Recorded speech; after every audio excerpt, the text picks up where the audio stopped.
This is the Vaguely Nerdy Podcast, where every week this brother-sister duo gets together to discuss the box office, latest film and TV scoops, along with our latest movie or show review, and what we're getting into next. We're your host, Cheryl.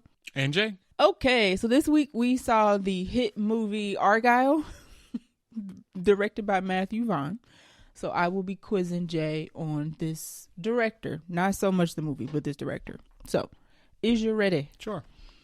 What sequel starring Henry Cavill was Matthew Vaughn slated to direct? What sequel? So was Henry Cavill actually in the sequel? Well, let me say it again. Matthew Vaughn was the top choice to direct this sequel with Henry Cavill, but it never came out. Okay. So what was the sequel that never came to be? It shouldn't be that hard. It wasn't Kingsman because he made plenty of Kingsman. Correct. And Glorious Bastards too? No. You want one more choice? Think Henry Cavill. That's your key. That never came to see the light of day. The Mission Impossible sequel starring Henry Cavill? No. Man of Steel 2. Ew. Matthew Vaughn was the top choice to direct Man of Steel 2 in September of 2017. Man of Steel 2 directed in the stylings of Matthew Vaughn. Vaughn confirmed that he was in negotiations with the studio to helm the project. By March 2019, Vaughn stated that discussions with Warner Brothers had ended. He was no longer involved in development of the film. And as we know, Man of Steel 2 is never seen the light of day. They should have did it because that would have been interesting. That would have completely quashed the Snyderverse very early. Because nobody would have ever wanted to see Henry Cavill as Superman again after seeing him be in Man of Steel 2 starring Matthew Vaughn. Directed by Matthew Vaughn. That would have been a very different Superman movie. At least it would have been different, right? It would have been totally different from the Snyder's version. Yeah. I mean, polar opposites. Like, not even in the same universe. It couldn't even been the same Superman. Right. It should have been like Man of Steel 1.5 or redo. Oh, I'm trying to think of what it would have looked like. It wouldn't have been serious. Oh, that would have been a very interesting. It would have been different, but not a sequel. He could have did an entirely different Superman. Like a different take on it? Yeah. All right, let's get into our episode. Welcome, fellow movie buffs. I'm Jay. I'm Cheryl. Listen in as we break down movie and TV shows, tell you what's in the plot, and hear if we think you should have watched it when you had the chance. Dun, dun, dun.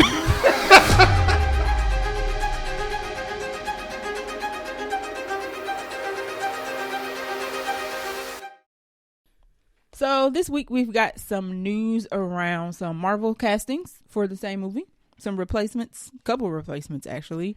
And then we have some movie announcements about a new Dev Patel movie, a new Jennifer Lopez movie, some Ahsoka news, a remake of a very popular classic movie, 3 trailers, and then our new segment that we kind of added last time called Quick Bits. For Marvel casting news, so we got 2 announcements around Thunderbolts, which we still don't have a premise for, which I think everybody is kind of nervous about. It's the Suicide Squad of the MCU. I know, but everybody's kind of like, every time something comes out about Thunderbolts, people are like, oh, this ain't gonna be good. But I say we give it a chance. Anywho, they haven't even started filming yet. No. And I don't think it's coming out. They don't even have a locked down cast, so. I thought everybody's like, we got Yelena, we got Bucky, we got Red Guardian, right? All that set. They just now secured a villain, which is the point of this. Right. Yeah. So the first part of the news is Louis Pullman is set to replace Steve Ewan, who was going to be Sentry in the Thunderbolts. He had to leave due to scheduling conflicts. I don't know what other project he had a conflict with, but he came out a couple episodes. We talked about how he is no longer with Thunderbolts, but he wants to do a Marvel project in the future. Mm-hmm. So everything is on good terms there. But Louis Pullman, the funny thing about this story is, well, not funny, kind of with the Steven Yeun thing, it was never really confirmed by Marvel that Steve Yeun was even playing Sentry. And also with this situation, Louis Pullman has also not confirmed, like his reps haven't confirmed, and neither has Marvel. So for whatever reason, nobody's like, right, a bunch of trades have. I think that I pulled this from the Hollywood Reporter. Nobody's like saying, yeah, Louis is the guy, which is probably why I think it didn't trend.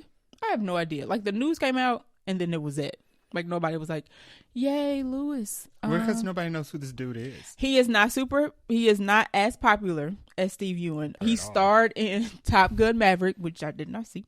Because okay, go ahead. And then he also just starred in Lessons in Chemistry. He was Brie Larson's love interest, which I heard that show was really good. I had to add that to my list of things I need to watch with the other 500 things that I need to watch. Brie Larson was actually nominated for an Emmy for Lessons in Chemistry. Yes. So the show was good. He was on a good show. Top Gun Maverick is quite popular, so he was in that. So I mean, I'm in the middle. I don't know. You know, I don't think he's putting butts in seats for this particular movie. I don't think this casting matters, even though he's the villain. I don't think the casting matters. You think the Thunderbolts are more of the pool, obviously. The other characters who have already been in MCU are more of the pool. Yes. And they're more recognizable from other things. Like, people know who Florence Pugh is. Absolutely. People know who Sebastian Stan is. People know who Wyatt Russell is. Right. Nobody knows who Lewis Pullman is. I've seen him in one thing. I've seen him in The Strangers Pray at Night, which is a horror movie. It's the sequel to The Strangers, the Liv Tyler movie. Oh, okay. I didn't know that had a sequel. So bad. It was so bad. Everybody got to start somewhere. Started from the bottom, now you're in Marvel. He was also in Bad Times at El Royale, which nobody went to see. No, I don't remember much. He was in Top Gun Maverick, which made $1 billion, but nobody remembers him in it. I didn't see it, so I can't say that I do or do not remember. I can't even point him out in a trailer. He's not the Tiller guy. Nope. And he's not Tom Cruise. So maybe he's the third white guy in the trailer. Maybe. No, that would be Glenn Powell. Oh. So he's not even the third top billing. Who's the Tiller guy? Because I think it was Tiller was Miles Teller. Oh, okay. Yeah. So fourth. White people in Top Gun that come before Lewis Pullman. Tom Cruise, Miles Teller, Val Kilmer, Glenn Powell, John Hamm. John Hamm was in Top Gun Maverick. Ed Harris. Okay. All that makes sense. All of these people make sense. And then Lewis Pullman. And his character doesn't even have a last name. His character's name is Bob. So he wasn't pulled for this because of his work in Top Gun. Interesting. So I wonder, so the villain might not be the most important part of this movie is what I'm feeling like. He'll be the most important part of this movie, kind of like how Enchantress was the most important part of the Suicide Squad. This movie, I keep calling it Suicide Squad because that's what it is. But the Thunderbolts is basically the Marvel's version of the Suicide Squad. It is. But hold on, pause. Okay. But Steve Ewan was gonna play Sentry, so right. I mean, I'm gonna assume the significance of the character has not changed because he's no longer in the role. No, I'm just saying, like, Enchantress is just like Enchantress is the C or D level character in the DC. Sentry is the exact same in the MCU. Interesting. Like, Sentry is never regarded as like an important character. He's no Thanos essentially. But they needed a villain. Kang. They needed a villain, and they pulled Sentry. Okay. Yeah. Well, and I think this is the MCU again trying to do something before the DC does it, and this is the MCU trying to do the evil Superman before the DCU does evil Superman, because Sentry is essentially just Superman. Okay. But he's deranged. Huh. Yeah. Hopefully they don't kill him off then. Probably. You said it probably Absolutely. Will.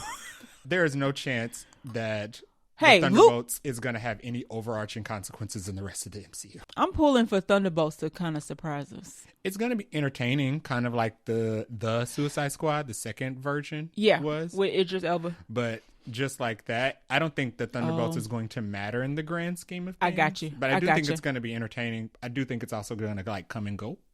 Probably. The only reason I think that is because the whole movie seems to be made of like side characters from other things. Even though we all love Yelena, she's a side character of the Black Widow universe. The most popular one is Bucky. Lewis Pullman is now playing Sentry. Woohoo! Go Lewis. Hey, that's good for him. You know what? Check. This will be his breakout role where people notice him, because I would agree. I think he was the lead male in Lessons in Chemistry, but nobody watched that.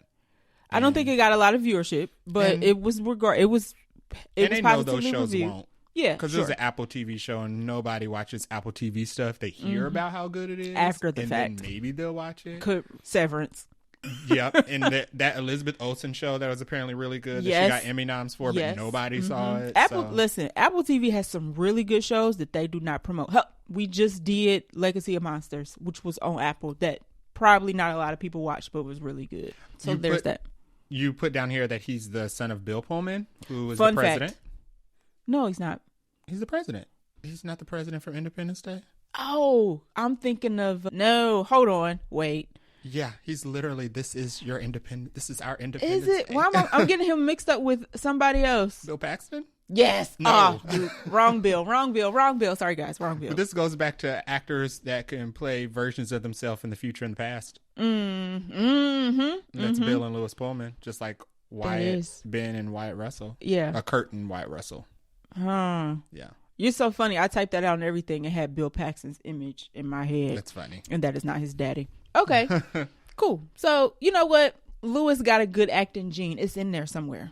And he gonna pull it out. Yes. If he can if he can channel some Bill Pullman, absolutely. There we go. Yeah. Got it. All right. Next up for the Thunderbolts MCU casting news. I'm going to butcher this last name, so I apologize in advance. Geraldine Viswanathan? I think so. Okay.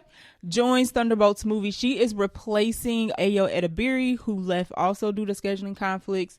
And if you're wondering why are all these movies having scheduling conflicts, it's because the studios didn't pay actors and the strike moved everything back. So blame the studios for this. Yeah. Ayo has a scheduling conflict with The Bear season 3, I believe. So that's why she couldn't do this. Mm-hmm. The character is still unknown though. So we don't know who Ayo and now Geraldine was playing. I saw a rumor on Twitter that said that the character is supposed to be Val's assistant, which I can believe that. Yes, I was like, I can actually believe that. Because if you think of the casting lineup, this is pre-nomination Ayo. Correct. Like, she wasn't loved by Right. She hadn't blown up in the public space. So the MCU could have offered her a much smaller role back then when they talked to her. Absolutely. And this has been in development for who knows how long. So not surprising. Not surprising one, she had a scheduling conflict because Mrs. booked and busy. Mm-hmm. Also not surprised if the character was a lesser known role like Val's assistant. That would not have surprised me. Because if you look at Geraldine's filmography, nothing big, right? Which would make sense to why she would be casted in a smaller role in the MCU. Yep. So, yeah. Her best role is, it seems like she's best known for a role in Blockers, which I don't know if it's a TV show or a movie, but that's what kind of kept coming up as people were mentioning her. I have never seen it, but we'll see. Yeah. I mean, listen, with the Thunderbolts, we just gonna keep our minds and eyes and ears open. I think with the Thunderbolts, we'll just be lucky to get a good film. I don't think it'll be bad in general. I just want them to put it out. I'm just worried that it won't matter. There's going to be some connecting thread. You don't have all these people in this movie and it don't connect to something. There's no way. That's true. There's like, even if it's small, like it's going to connect. And some, like kind of how the Marvels connected. I mean, it literally put Monica in a different universe with the X-Men. So yeah. It's gotta matter, but we'll see when it comes out. I don't think it's coming out at the end of. I think it's supposed to come out in December of next year. That would make sense. Okay, so maybe they might make it. If they started filming now, then it might make it. Yeah, we'll see. It ain't coming out this year, y'all. So to be determined when Thunderbolts is hitting the big screen. All right, so now we're going to move into our movie and show news. We actually saw this trailer yesterday by surprise. It's funny, now that we do a podcast and we see movie trailers before movies, we've already seen them. Yeah, so unfortunately. The only enjoyment we really get is seeing it on a bigger screen because we're like, oh, we've already seen this 12 times already because we've been to the movies every weekend. But Dev Patel is coming out with a movie called Monkey Man. Yes. I think this is his directorial debut. He also stars in it, so he is director and main lead in this. It was going to go to streaming, and then Jordan Peele saw it and said, this is amazing. It needs to be in the theaters. So now it is coming through Jordan Peele's Monkey Paw, I think it's his production banner. So now it's getting a wide release. It is basically, so I saw this news earlier in the week, but I hadn't watched the trailer yet. Mm-hmm. And then we saw the trailer when we went to see Argylle yesterday. And it looks like John Wick, but in Mumbai. Yeah, it doesn't have the same premise. Like the premise is completely different, but yeah, it is a revenge shot, kind of. Yeah, but it does have that, like, somebody wronged Dev Patel's character, and then he kind of, like, I don't know if he seems like he grows up, because whatever happens to him happens as a kid. He grows up and he basically turns into John Wick to get revenge on whoever burnt his family's village, is what it looks like. Okay. It looks like it's a rich versus, I don't want to say rich versus poor, but kind of like a power versus those like not in power. He's fighting corruption. There it is. Yeah. There it is. It looks interesting. I don't love the name, because in the trailer they talk about the legend of the white monkey. So I was like, oh, this movie is called White Monkey, even though I just saw the news that it was not called White Monkey. And then they said Monkey Man, and I'm like, it ain't hitting. No. The title ain't hitting, because he wears an actual monkey mask in the movie. Yeah. And I don't know whether that's like his disguise or whether it's just like a... It seems like he only wears the monkey mask in the scenes where he's like fighting. He's also like a wrestler of some sort? Yeah, MMA fighting, MMA perhaps? fighter or something. Yeah, I don't... My guess is the rich people that are corrupted burnt his family village down. He lost all his... like they're just wronging everybody who's at the lower... Yes, and he it sounds like his family, he lost all his family when he was young. And then he grows up through being an MMA fighter of some sort, and his code name or nickname stage name is White Monkey, because there's some legend of a white monkey who comes and takes down corrupted people or something. And then he works his ranks up through killing a bunch of people all his way to the top, and there's going to be a big fight at the end. Yeah. This is what I'm getting. So it gives straightforward, but it looks like a lot of good action. I will say that. It does. So it looks like it's going to have decent action. It doesn't look like it's going to... It looks like it's going to be John Wick-esque, but it's definitely not going to be shot as good. But I definitely see why. So apparently this was going to go to streaming first. Jordan Peele saved it. Yeah. And put it in theaters, like you said. It looks like it would be a streaming movie.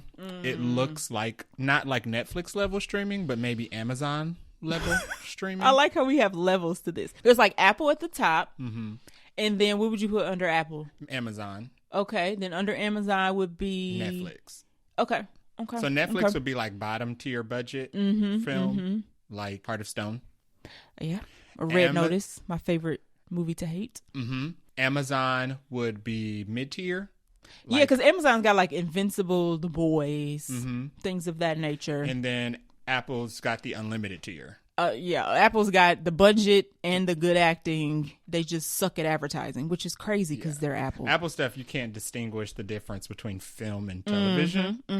This doesn't look like that, but it definitely looks like... You say mid-tier. Mid-tier budget action film. So B-movie, action B-movie. Right, because the acting does look like, it looks like it's well acted. It's not giving cheesy. No, and if you look at Dev Patel's filmography, he does good art house films that don't really make a lot of money, but people watch after they hear about how good it is. Like The Green Knight. I still need to see that. Apparently was like really, really good. Yeah, it didn't get a lot of recognition either. Slumdog Millionaire, everybody knows what it is. I didn't know he was in it. He was the star.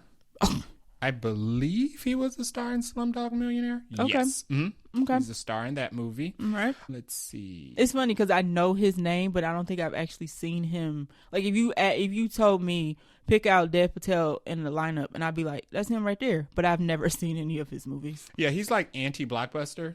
Oh. Yeah. He likes to do like independent or art house films. Okay. I can see this doing well in the theater though. Maybe not blockbuster level, but I see this kind of having a slow burn if it's good. If people go see this and it's like a cinema score and Jordan Peele's behind it and people kind of put that recognition to it, it's giving slow burn at the box office. I don't see big opening, but I do see Longlegs. There we go. Yeah. Perfect description. But it does look interesting. It releases in theaters on April 4th. Like 2 months. And if anything, he may not benefit as the film may not be great, it looks good, but it may not be received well, but it'll do something for him because it'll be his directorial debut. And it'll be like, also okay, true. You starred in this and you directed it. This will be a good career move. Agree. Yeah. Agree. Okay. I wonder why Jordan Peele picked it up, though. The article said that he saw it and was just so blown away by like the directing and the the whole thing. He just said, no, this deserves to be in the, people need to see this in the big screen. Because when I read the article about him saving it from streaming before I saw the trailer, and then I saw the trailer and I was like, well, maybe the trailer was not cut together as well as the film. The trailer is a little choppy. I didn't see anything in the trailer that was like, wow, this is... Because it gives John Wick direction. Yeah. And the reason I don't think it doesn't look as good as John Wick action-wise is because John Wick has that no cuts action scene. It's got a where style. It's all a long shot. Yeah. And this definitely looks like it's cut like a Black Widow movie. Yeah, it's cut between the action. The interesting part is I don't remember. I would have to watch the trailer again. There wasn't a lot of gunplay, right? No, it's a lot of martial arts. It seems like he's a hand-to-hand person. Yeah. Gotcha. Explains the monkey situation. So we will see. I would definitely watch it. Yeah, it looks enjoyable. I give it a chance. Yeah. Going to our next one. Next movie on the list is a new movie that is starring Jennifer Lopez. It is a movie called Atlas. It also stars Sterling K. Brown and Simu Liu. It has a premise that says the film follows a data analyst who joins a mission to capture a renegade robot whom she has a past with. And that's all we get. Now, Netflix did put out, every year Netflix will put out like a smashed up trailer. Of like their slate. So there were a couple shots of this and that, and it looks like Netflix. It looks like a Netflix movie. Yeah. She's like in space, and it looks like wherever she's going is like bright and red, and maybe there's like a crash or something. I will say that the premise sounds good, though. The premise sounds good. It's giving me data analyst. I can kind of relate a little bit to that in my line of work. Space. I'm always on board with space. Sterling K. Brown, sign me up already. I trust the actors. I trust the acting. Even here. Jennifer Lopez. Jennifer Lopez is a good actress. Simu Liu is also good. I'm sure we said this multiple times that Shang-Chi is good. Yeah. So he did good in that. And he was good in Barbie. Yep. So it sounds good. It does. I mean, it's going to be on Netflix, so we need to kind of temper our expectations. It looks like it'll be better than Rebel Moon. Well, come on. Now, how hard is that? Come on, give me a break. Beautiful gowns, at least. But I don't think we have a release date for this. They just pretty much said, here's a picture, here's a premise, here's the cast. Wait on it. Yeah, it's just upcoming film with a 2024 release date. It says the screenplay is written by Leo Sardarian and Aaron Eli Colette. Are they known for anything in particular? Performed rewrites. Now, it's interesting. They listed the writer and the person who performed the rewrites together. Okay, which is strange instead of just saying co-writers. Makes me a little nervous. It's very interesting. But the dude who did the rewrites also wrote Heroes, the show. Yeah, that was very popular. And they wrote the comic book X-Men. They wrote the Ultimate X-Men comic book series, which is one of the better X-Men comic book series. Okay. So they have vision for sci-fi. Okay. Yeah. Okay. We'll see when it comes out. I'm going to watch it. I don't even have a trailer, but it's space. The cast I like. It seems like it'll be a good fun watch. Yeah. And it makes sense because Jennifer Lopez just had the Mother movie. Which did really well. Really, really well. So maybe she just found her place at Netflix. Hey, she also has that movie coming out that's like it's not a movie about her life, but it's like a love story. My Love Story or Space something? and Time or something. It looks trippy. So she's found her place at Netflix. Hey, if they gonna pay, she gotta eat. Yeah. So go ahead, girl. Go on, Jenny. We got some Ahsoka news. Hayden Christensen is reportedly set to return as Anakin Skywalker in Ahsoka Season 2. So more Force Ghost flashbacks. I'm not mad at it. No. I liked Hayden. It's a consistent job. Yes, I like Hayden Christensen. I like him as Anakin Skywalker. I'm glad that he's getting his flowers for portraying Anakin after the fan base dogged him to the ground. He's been so gracious in accepting their warmth back. I'm interested, though, storyline wise, because obviously, like you just said, he's going to be a Force ghost because Anakin is no longer with us physically.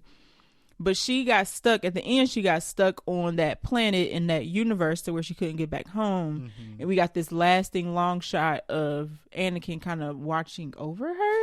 Just resurrect the man. Yeah, they are trying. He been dead too long. They clearly want to resurrect that man. He is Darth Vader. They clearly want to resurrect But he died as Darth Vader. They have done so much to backpedal. They can't. On his character development. They can't. They want to so bad. Just it's too late. At this point, just do it. That's the crazy part is they did a good job of showing how Anakin turned bad in the first season of Ahsoka, because he obviously is not nice, and he kind of gives her a speech kind of like, I'm about to kill you if you don't kill me, so what we gonna do here? So you're right, the turning of his arc to being like, oh, he was such a nice guy before he turned into Darth Vader. It's like, y'all, he still turned into Darth Vader. They are so...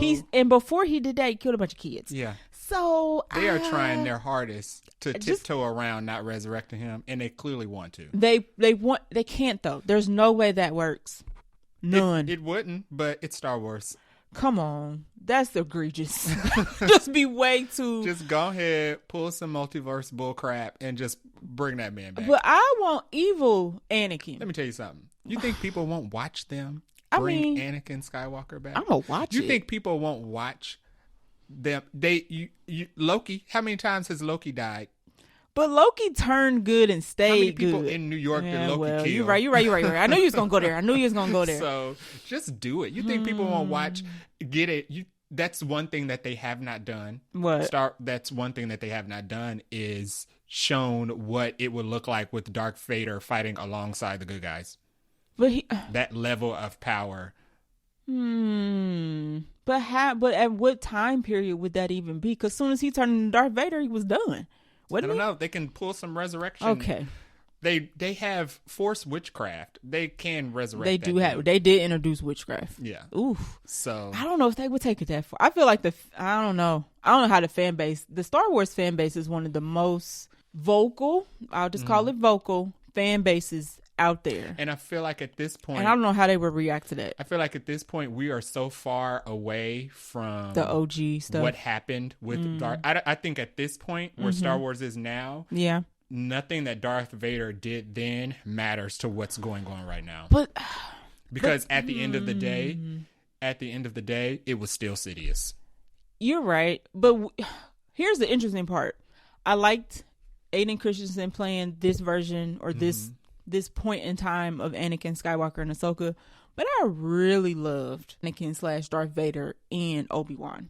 I even like that better because he was Darth Vader. Yeah. So can we bring back like Anakin Darth Vader instead you want of him to come back and be evil after they've spent years repairing his character? But he was so good though. They spent so much time trying to fix his character. But I loved him in Obi-Wan Kenobi because he was tearing it up. And it's the Barbossa thing where once you're a bad guy and you die, when you come back, it's another life. Because he's died, so he's technically he's dead. He's super dead, so he's technically paid the price for his actions. Right, you're right. He could be resurrected and do something different.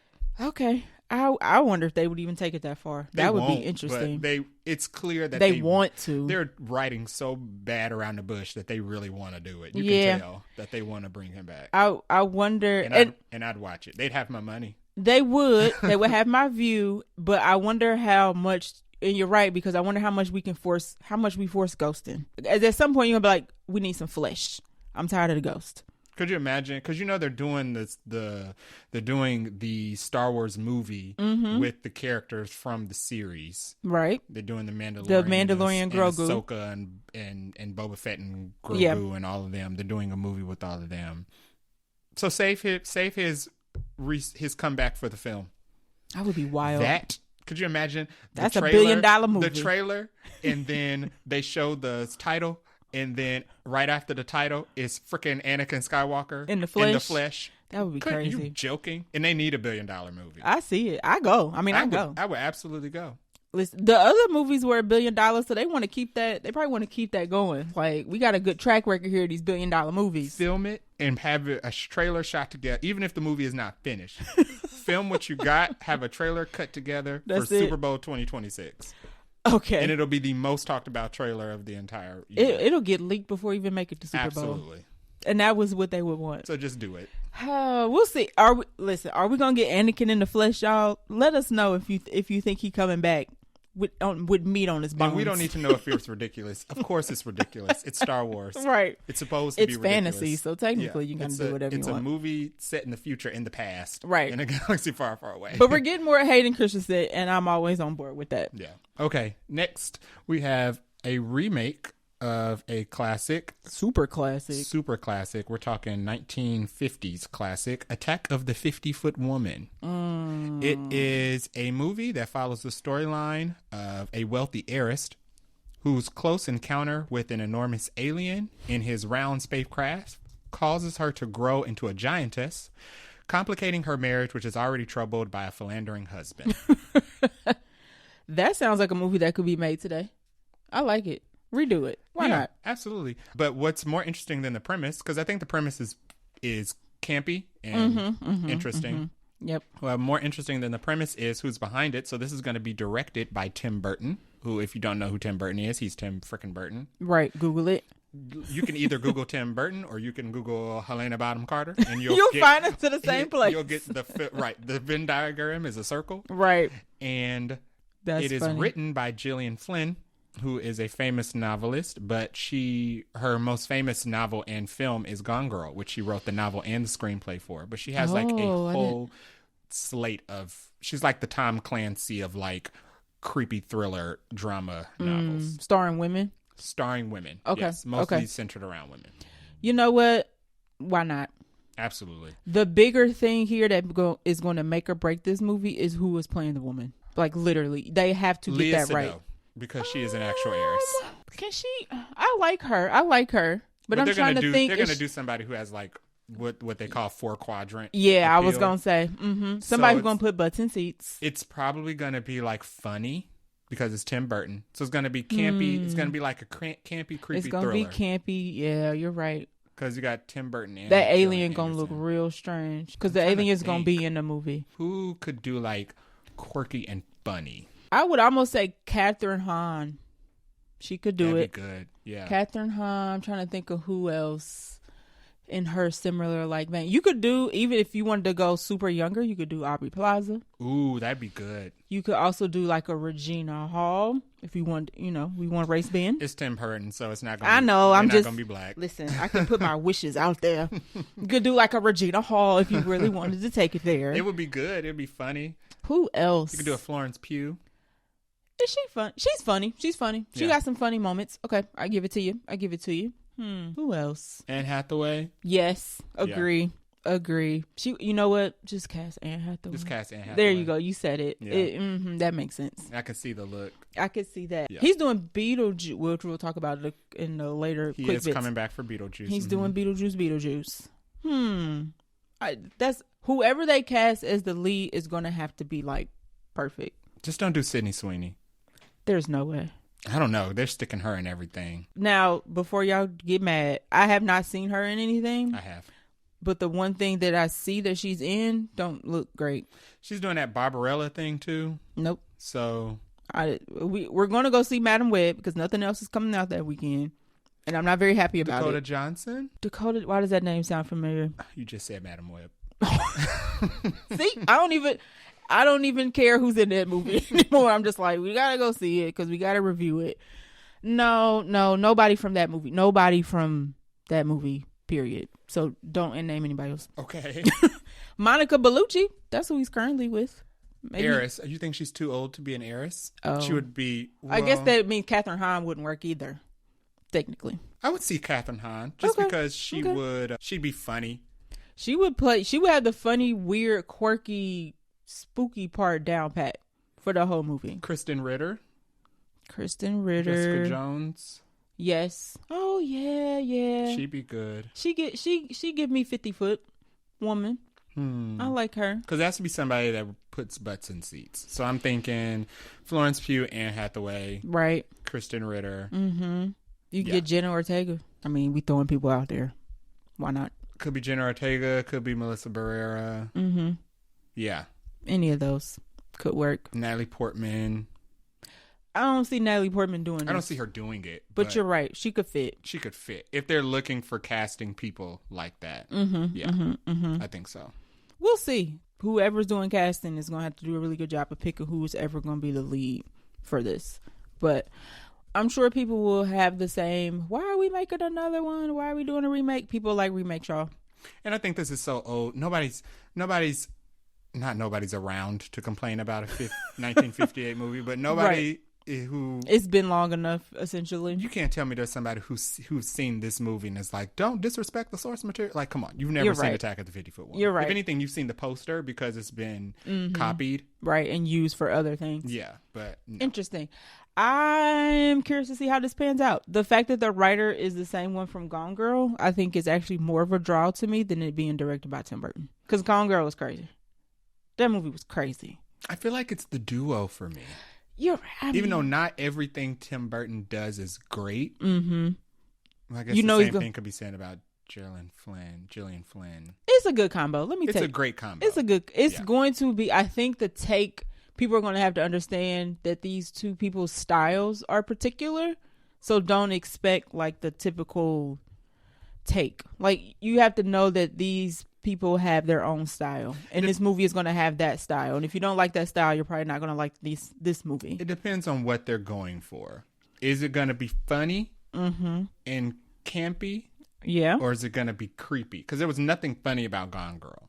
It was more like a thriller mystery. Right. So I expect different things from both of these people. Okay. So I'm wondering where the needle is going to sit on that scale. Interesting. We don't have anything else about... they haven't cast anybody, so we don't know when they think this might come out or anything, I don't think. Lady Gaga? Sure. She's a good actress. I'll take it. Yeah. I'll go for that. When we know, we'll let you guys know. Right. Stay tuned. On to trailers. First trailer we have is a movie called Parallel. This is a movie that it's funny because if you look at the wiki, it says it's a 2023 film. Oh, did it get delayed? But apparently it got delayed. Oh, I did not know that. It says in April 2023, Vertical Entertainment acquired the film's worldwide distribution rights. And it has a 2023 release, but apparently it got delayed, so it has not come out yet. So 2024, I'm guessing, because the trailer just came out. It comes out this month, actually. Actually? Wow. Yes. Somebody needs to update that wiki. It comes out February 23rd. So this movie stars Danielle Deadwyler, Aldous Hodge, and Edwin Hodge, who I did not know were brothers. No idea. I've known Edwin Hodge longer than I've known who Aldous Hodge is, because Edwin Hodge was in The Purge. He was like the one black guy in The Purge. Okay. Yeah. I did not know that. From For Colored Girls. Harder They Fall. She was also in Teal. And P-Valley. Is she in P-Valley? Yes. I didn't watch P-Valley, but she was in P-Valley. And she played Mamie Till. Okay. Yeah. Okay. It looks, so the trailer is definitely what do we call it? It's not horror. Maybe horror. No, definitely like thriller. There's nothing scary about spooky. it. It's like a spooky spooky thriller. Yeah. It's got spooky vibes. Yeah. Let's call it that. But it doesn't look like a straight horror movie. No. At all. I like the fact that, one, we get to see more Aldous Hodge and Daniel Deadwyler, because we don't see them enough. Two, I like the fact that the cast is black, and it's just a straight up thriller. It looks like her son has died. We don't really know how, maybe in an accident of some sort. They live in the middle of the woods. So I think Aldous Hodge is her husband, and they lost their son. They live in the middle of the woods, and she thinks that he might be alive. But see, that's what's interesting about this, because when I look up when I watch the trailer, it looks like she's lost her son. Yes. Like her son has passed in some tragic way. That's what I But if I look up the synopsis, it says a young woman loses her boyfriend in a tragic accident. Oh. So I don't know if she's losing. So is Edwin the boyfriend and Aldous the... I don't know. Interesting. She's lost somebody. I'm going to say it's the son, just because the trailer... Doesn't the trailer like specifically mention her son? I think we see like a little boy kind of maybe running in the woods. So maybe this had some rewrites or some changes. But yeah, so it seems like she loses her son. Interesting. And she goes on a trip to the woods with her husband. I don't know if they live there or it's like an Airbnb situation. It's hard to tell. But apparently this forest is a Creepy forest. This forest is a intersection between different universes. Stuck in a multiverse, basically. And it looks like she is traveling between the forest to different multiverses, to different universes where she already exist. Yes, everybody already exists. Aldous Hodge and Edwin Hodge already exist. But in different versions of themselves. Yes. Essentially. But they're all in the same place and time. Correct. Which is very strange. And she's trying to find her son. It's giving Lil Wanda. Yeah, so Lil Wanda. When I watched this, I was like, this is the Black Multiverse of Madness. With no Sorcerer Supreme. With no Sorcerer Supreme. And no witch. No witch. That we know of. Yeah, I say that we know of. But she's clearly like fighting herself, fighting other versions of Aldous Hodge. It's very trippy. It's trippy. Yeah. It seems like you're going to have to pay attention. This is not one of those be on your phone scrolling. Like, you want to pay attention, and you might have to watch it twice. A couple times, or at least a new Rockstar breakdown video afterwards. Yeah. Something like that. Interesting fact, this is actually a remake of a Chinese film called Parallel Forest, which I couldn't find very many details about. So. I'm not going to look it up because I don't want it to be spoiled, because it literally comes out in like 2 weeks. I just wanted to see if it had the premise of what the Parallel Forest was, so I could compare the premise of this and the premise of that to see what the differences were, but I couldn't find enough of the Parallel Forest film. Interesting. It does say, what I'm seeing on movieinsider.com is a limited release, so hopefully we get to see it when it comes out. Hopefully we don't get another American Fiction where it takes us 8 months to finally get the movie in theater so we can see it. I'm interested. It is written by Edwin and Aldous Hodge. Hey. So they both wrote this movie. I love it. Very interesting.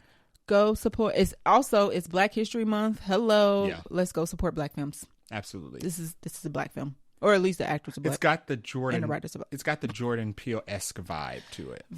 It's given Get Out. Yep. Nope. What was the other movie with the red? Us vibes. Yes. It definitely has like those vibes to it. It's given all and those of are that. all movies that you kind of had to watch a second time to get the full premise of it. You get some discourse and discussion behind it. So I want to see it. Hopefully it comes out in a theater. We can see it and review it on the podcast. Yeah, hopefully it's not limited release. Too limited. Yeah. Like limited, like you can't see it in Alaska, but we can at least see it in Columbus, Ohio. Right. All right. Next trailer that we got was for the Ministry of Ungentlemanly Warfare, which is a Guy Ritchie directed movie starring Henry Cavill. So Henry Cavill's going to have 2 movies coming out this year, although he might have something else. I'm not sure. I know he's working on the Highlander movie, but I don't think that comes out this year. Okay, never mind. So another Henry Cavill special coming this April 19th. We got a full trailer for it this week. It's giving Inglourious Bastards. Yeah. Almost exactly. It's giving PG. Yeah. PG. See, Inglourious Bastards is rated R. This looks rated R, but it looks like would be the PG-13 version of Inglourious Bastards. Like not as offensive as Inglourious Bastards would be. Right. Or maybe not as gory, bloody. Yeah, less bloody. Yeah. Okay. Even though there's blood, there's less blood. Yeah, probably. It's kind of got that ragtag team of people coming together to go fight Nazis movie. I don't want to say you've seen this before, but you at least have heard of this plot in another movie in a different time with different people. If you've seen a Guy Ritchie movie, you've seen this movie. We're looking at Sherlock Holmes. We're looking at The Man from Uncle. There it is. Sherlock Holmes, We're looking at King Arthur. We're looking at The Gentleman with Matthew McConaughey. It's I don't even know he does a large ensemble cast of just men.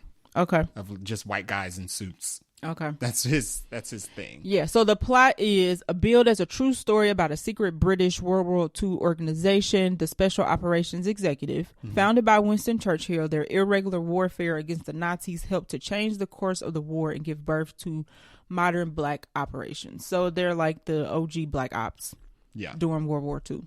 It will have Henry Cavill, Alan Rickson, who is also who we liked from Titans as Hank. He is currently in Reacher on Amazon, and he was also in the latest Fast and Furious movie, looking real tan. And if he gets any larger, white teeth. He will literally be the Hulk. Burst. Yes. His skin will be like getting larger every day. No more muscles, sir. Please. It stars Henry Golden, Who else is in this? Oh, the same guy. Jesus is going to be I in literally this. was about to say, Jesus from the Book of Clarence is in this. Yes. I'm not going to butcher his name, but Jesus from the Book of Clarence is in this. Mm-hmm. I'm just scrolling through. Those are the most... Carrie Elwes. Who is Carrie Elwes? Oh, yep. I know who that is. Princess Bride, Robin Hood Men in Tights.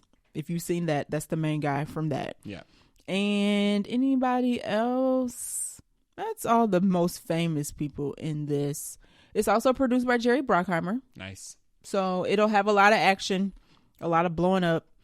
It comes out April 19th of this year.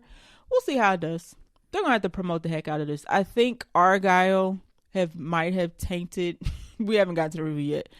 Henry Cavill's appeal a touch. It doesn't seem like Henry Cavill is maybe growing. It seems like he's doing the same roles, which could work. It's definitely the same role as all his other stuff. It could work. Sam Rockwell has been doing the same role for his last couple of films. And I liked him in Argylle. So I do think Henry has found a lane, but he's found a director that will consistently hire him.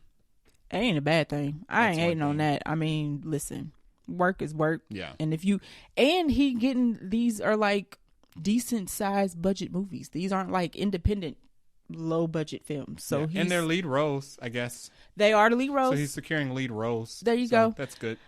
If you haven't seen this trailer, I would say look it up just so you can see how similar it is to other things. And then we'll see how this turns out when it comes out in April. Are we going to see this in theaters? That's probably not. And that goes back to, if you've seen one Guy Ritchie film, they're all the same film.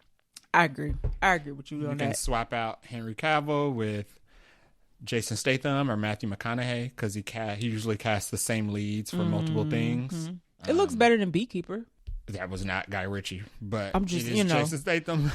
in terms of like action movies that you've Statham's seen fault that before. He was in Beekeeper. He picked it. Yeah. That's totally his fault. But yeah, I probably won't see this at all. Yeah, I think I will watch it on. I'll wait. I'll wait to see what people say. Yeah, because I don't want another Red Notice. Or just watch Inglourious Bastards. Oh, that's a good movie. If you haven't seen it, because it's Quentin Tarantino, and it would be the more adult version of what this is. Yeah. Oh, yeah. We'll see. I might check it out. Yeah. Maybe. We'll see. On to the next one. Longlegs, which is we got a trailer, which is a movie that is releasing July 9th, 2024. Summer movie. It is starring Nicolas Cage.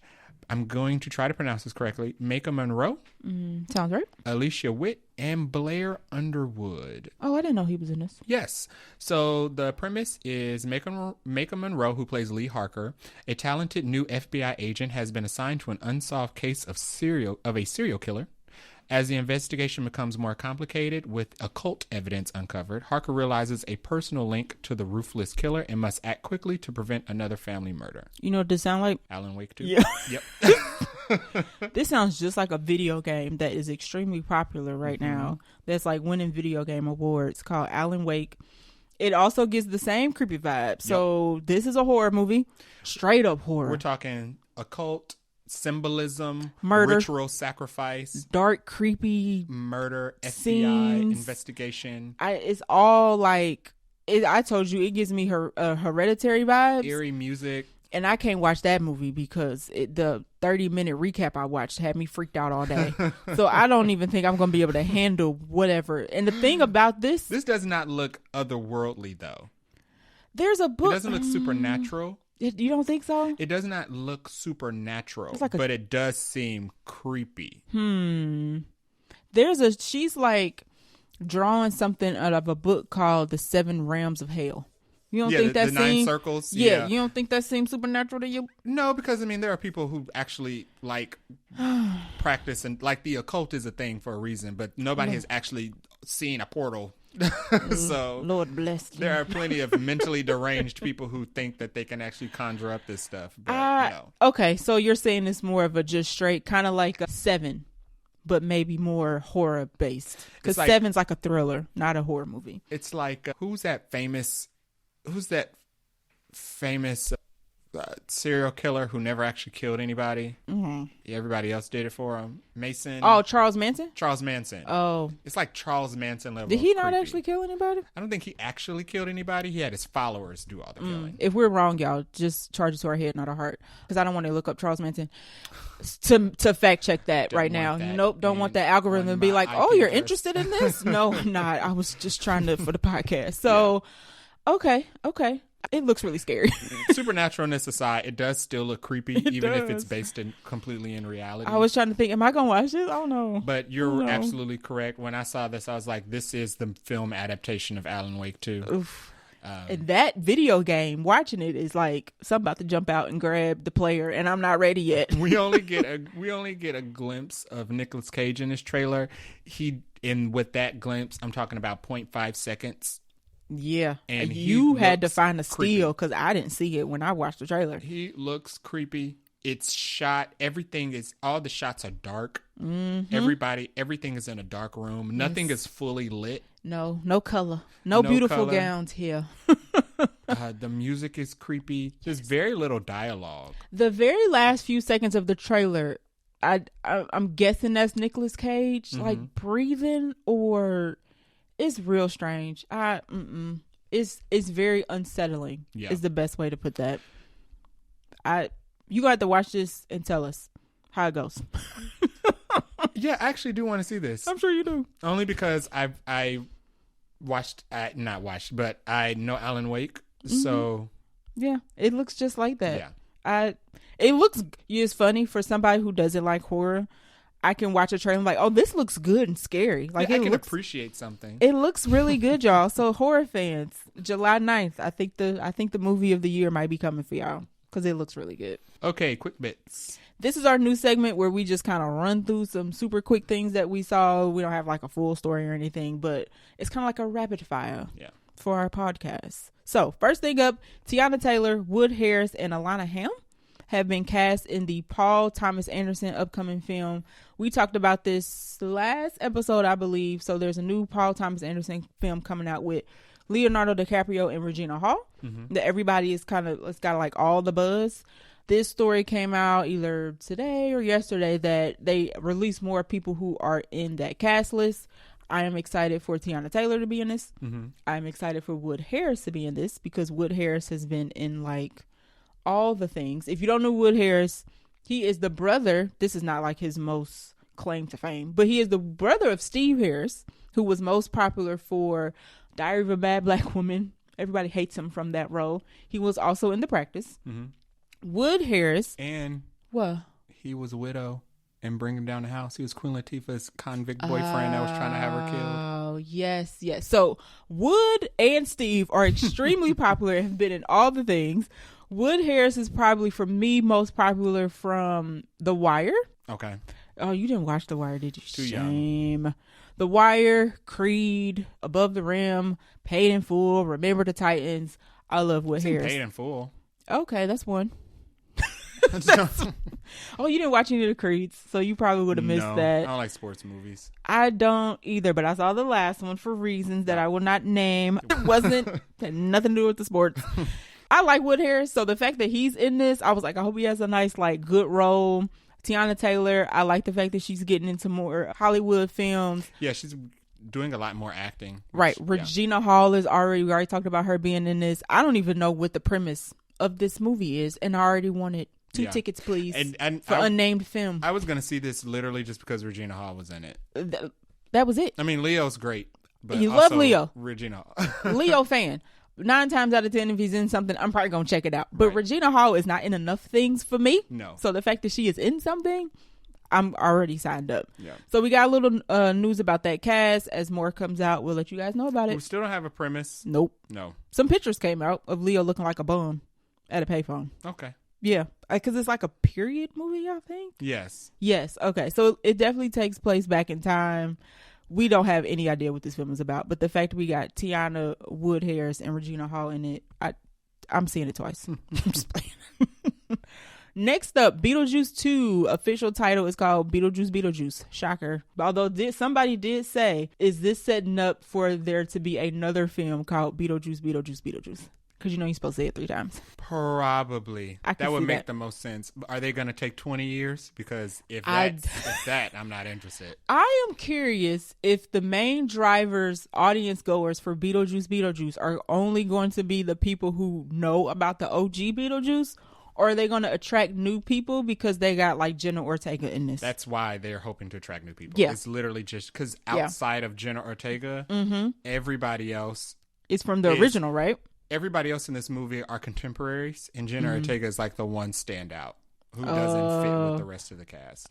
Okay. Yeah. She fits a Beetlejuice vibe though. Yeah, but so I see why she got cast. She's not from the original. No. And she's not the same age as the rest of the cast members. Right. So she's supposed to be the new age draw, which will probably work. It will probably work. She definitely brings an audience with her. She does. She does. It is coming out Labor Day weekend, so September 6th of this year. Yeah. The cast list includes Michael Keaton, who's returning. We're about to do the exact same thing. Who's returning as Beetlejuice, Winona Ryder, who's returning as Lydia Dietz, Catherine O'Hara, Jenna Ortega, who's playing Lydia Dietz's daughter Astrid, Monica Bellucci, Willem Dafoe, Justin Theroux, Arthur Conti, and Bern Gorman. Interesting. Have been cast. Those 3 have been cast in undisclosed roles. It's very interesting that this is being produced by Brad Pitt and Tim Burton. I had no idea. Don't know what Brad Pitt has to do with this, but he said, I want in. Find that interesting. Although it just got announced, this is not in our quick bits, that he is going to be cast in Quentin Tarantino's last movie, supposedly. I saw that and I was like, this is a news. It's Brad Pitt in a Quentin Tarantino movie. Right. But like it's his last, quote unquote, movie. We'll see if that actually sticks. But we'll be seeing Beetlejuice. All right, next bit of news. Nina Long joins the Michael Jackson biopic as Katherine Jackson. So she will be playing alongside Coleman Domingo as Joe Jackson. Jay was pushing for Angela Bassett along with the rest of the universe. Right. Because we were all like, oh, Angela got to come back. But no, it sounds like they're skewing younger for the parents in this. Okay. But that does pose the question, are they going to age them up as Michael gets older? Are we going to get a little CGI-ing effect like they did Chris Evans? Makeup. They could do like they did Chris Evans in Infinity War or in Endgame, where he was old at the end. It was makeup and CGI. Right, so yeah. Right. How do you feel about this? I know you got thoughts. I would have preferred Angela Bassett, but there's nothing wrong with Nia Long. Nia Long is also a great actress, she's a legend. She's been in countless black classics. She is the moment. Nia Long is gorgeous. She is. I am more excited to see Coleman Domingo. Okay. Because we just came off of The Color Purple. Yep. And he played a great mister. He did. And we hope he ain't going to be Kane. I'm just kidding. He's not going to be Kane. He's not going to be Kane. But there's rumors that John David Washington is I saw that and I kept scrolling. And you know what? Sidebar. I think that's strategic. They threw it out. I think they're thinking about it, but they threw it out there to get reaction to see if it's going to be positive or negative. No reaction. There was a reaction. It seemed like people were cool with it. Okay. It seems like they just want anybody in the role. I don't think they do. I don't think they want anybody. And I think audiences just want anybody. Oh, correct. Yeah. I agree. But I think they purposely threw that out there to see what people are going to say, and then they'll move forward with whether or not they want to do. I think yes. I think the audience is just like, just please tell us who it is, and they like, we're taking our sweet time. Please go find something to do. But back to Michael Jackson. I am interested in seeing Coleman Domingo play this role. Yeah. Miles Teller was also cast in this film as well. As undisclosed, right? I think he's supposed to be playing a music executive. Okay. Which would naturally. White person. Yeah. Thank you. I was like, so he's like some sort of like shady businessman or something. Maybe. I don't know that much about the music executives in Michael Jackson's life. Me neither. All right, now to our last bit of sad news in our quick bits. Boo. Carl Weathers passed away yesterday. Yes. I think we found out yesterday, but he actually passed away on the 1st of February. He was only 76 years old. He was most recently in The Mandalorian, but he is maybe most known as Apollo Creed in the Rocky films. I think that's like probably his most notable thing. He was also a college football player, and I think he also played in the NFL as well. So he started out in football, and then he moved into acting. He's been in the Rocky films. He was Combat Carl in Toy Story.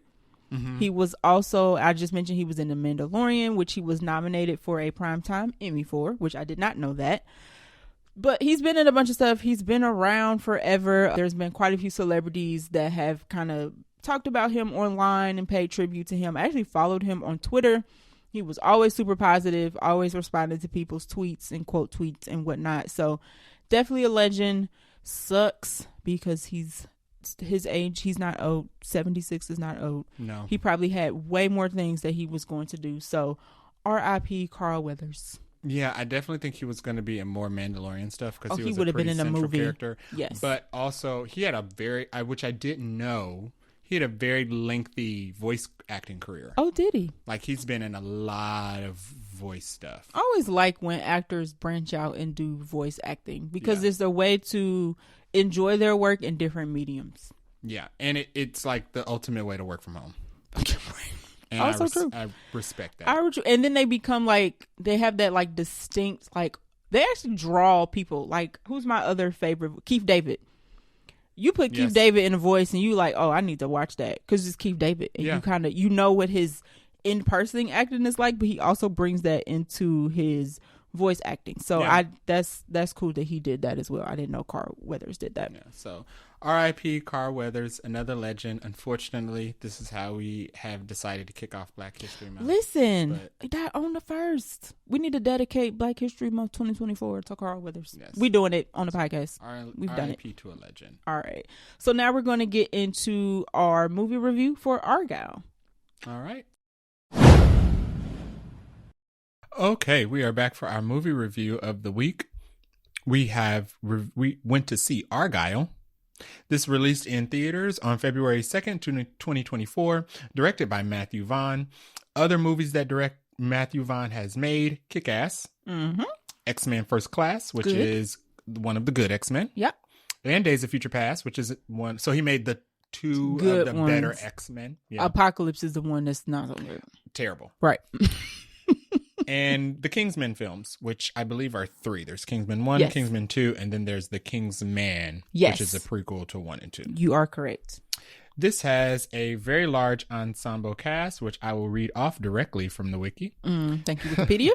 It stars Henry Cavill as Agent Argylle, who is the titular character. Bryce Dallas Howard, Sam Rockwell, Bryan Cranston, Catherine O'Hara, Sophia Boutella, Dua Lipa, aka Dula Peep, Ariana DeBose, John Cena, Samuel L. Jackson, Richard E. Grant, and Chip the cat.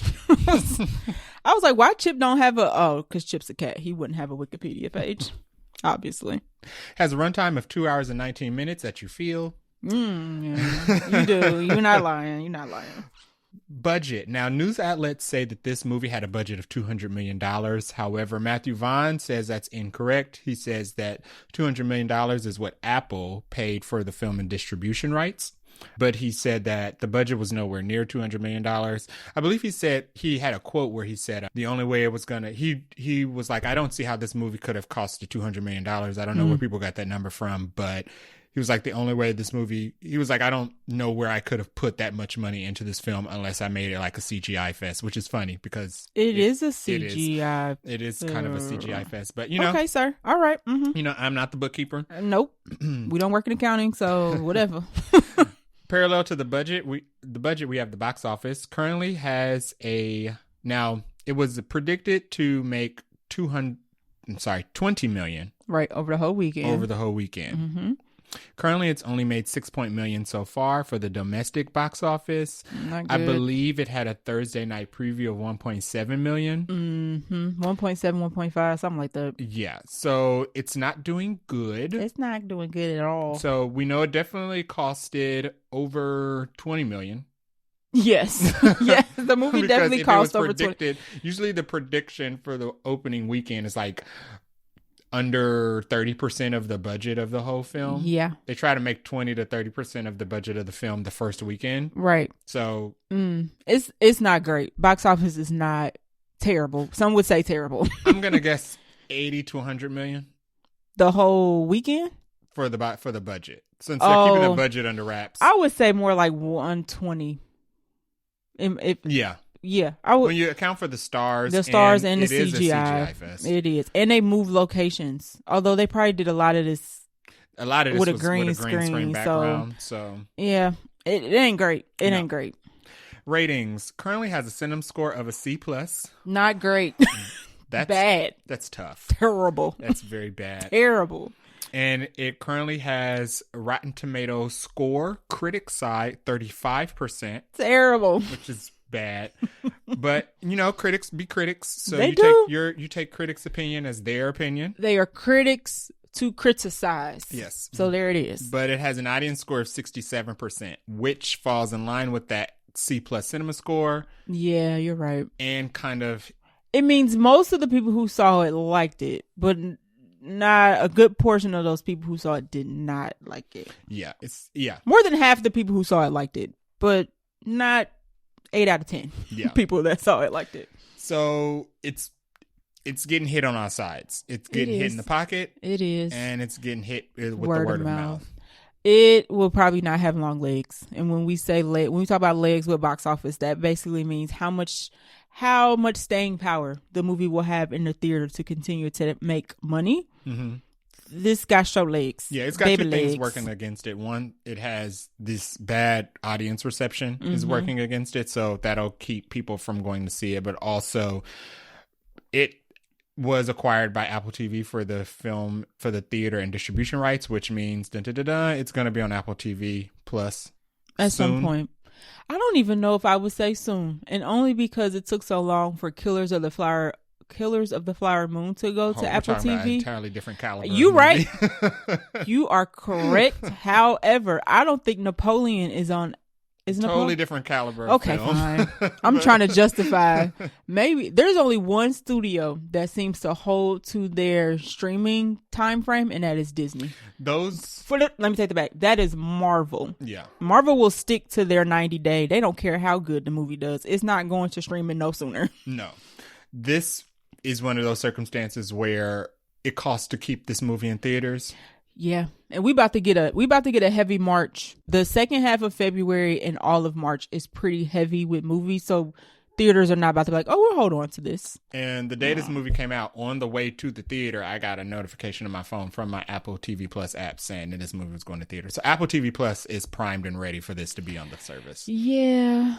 It financially, that's not looking great. Would you like to summarize the plot? Sure. So, Argylle is about a author, Ellie Conway, who has written multiple. This is like a book series, so she's on like book 5 of her Argylle series, and it's a spy series. So she writes about a spy who is doing spy things.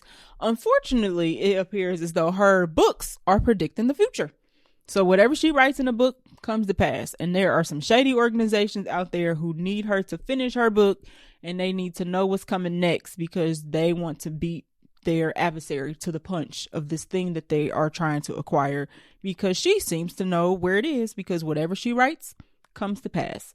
So she gets kidnapped. She gets assisted by another spy who's trying to help her to safety and keep her from this shadow janky organization trying to kill her. Mm-hmm. I'm sorry, not trying to kill her, trying to get the end of her book so they can get to what they want. Right.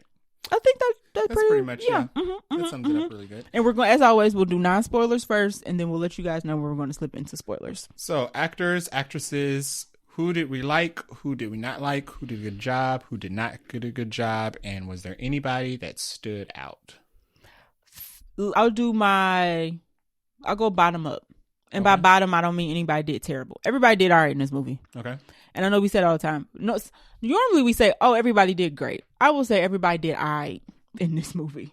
Dula Peep, she did good with her little 5 minutes. If you were going to this movie for Dula Peep, she's in here for 5 minutes. And if you didn't know that before, come on. Yeah, I mean, the preview basically told you she was a right. cameo. It's basically a cameo character. I wouldn't even call her a supporting role. Right. she did cool. John Cena was cool. He's John Cena. Yeah. You've seen John Cena in anything. He wasn't as annoying as he is in other stuff, though. But that could just be a character thing. Agree. Yeah. I like Samuel Jackson. He was not in this a ton either, but I always enjoy seeing Samuel Jackson play different things. Like he he always trying to get out of his box and do something a little different. Or he's always doing either the same thing with a different hairdo. And I also like that. Samuel Jackson just acts because he enjoys it and he has fun. And you can tell. So Samuel Jackson was cool. I don't have a least favorite, but I will say Sam Rockwell was probably my favorite in this. Because he plays the spy who's trying to get Bryce Dallas Howard's character Ellie to safety. But the way he does it, he kind of mean. And he kind of like a jerk to her. He like, come on, girl, I'm trying to save you. Let's like, cut the crap. Let's go.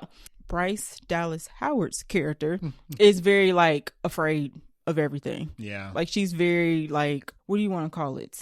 I don't say antisocial because she does like book meetings and stuff with her fans. But her character is like spazzes out a lot. Yeah. Henry Cavill was cool. He was in this more than I thought he would be. Yes. And I thought he plays this like aloof, quirky, not even goofy spy. He played the role well. Like you weren't supposed to take his role seriously, I don't think. And he does that kind of like suave. He's like a Superman as a spy with a bit of goofy personality. Okay. And I think he did that well. So that's my synopsis of who I liked in the movie. So I kind of mimicked that. Sam Rockwell was my favorite. He was like a Ethan Hunt if he was a jerk.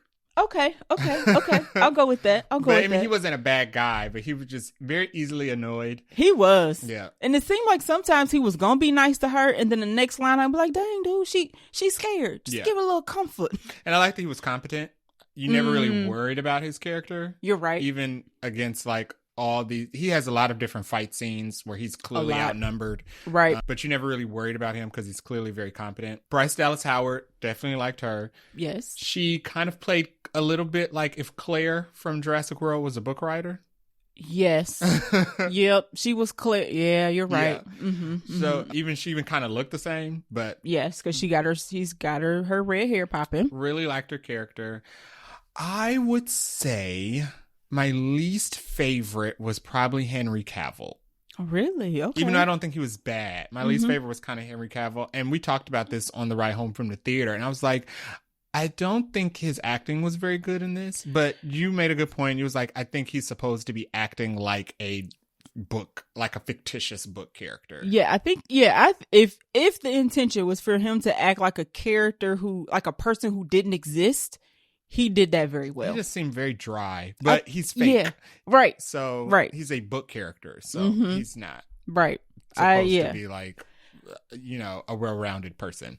He was not well-rounded. I enjoy Bryan Cranston, great villain.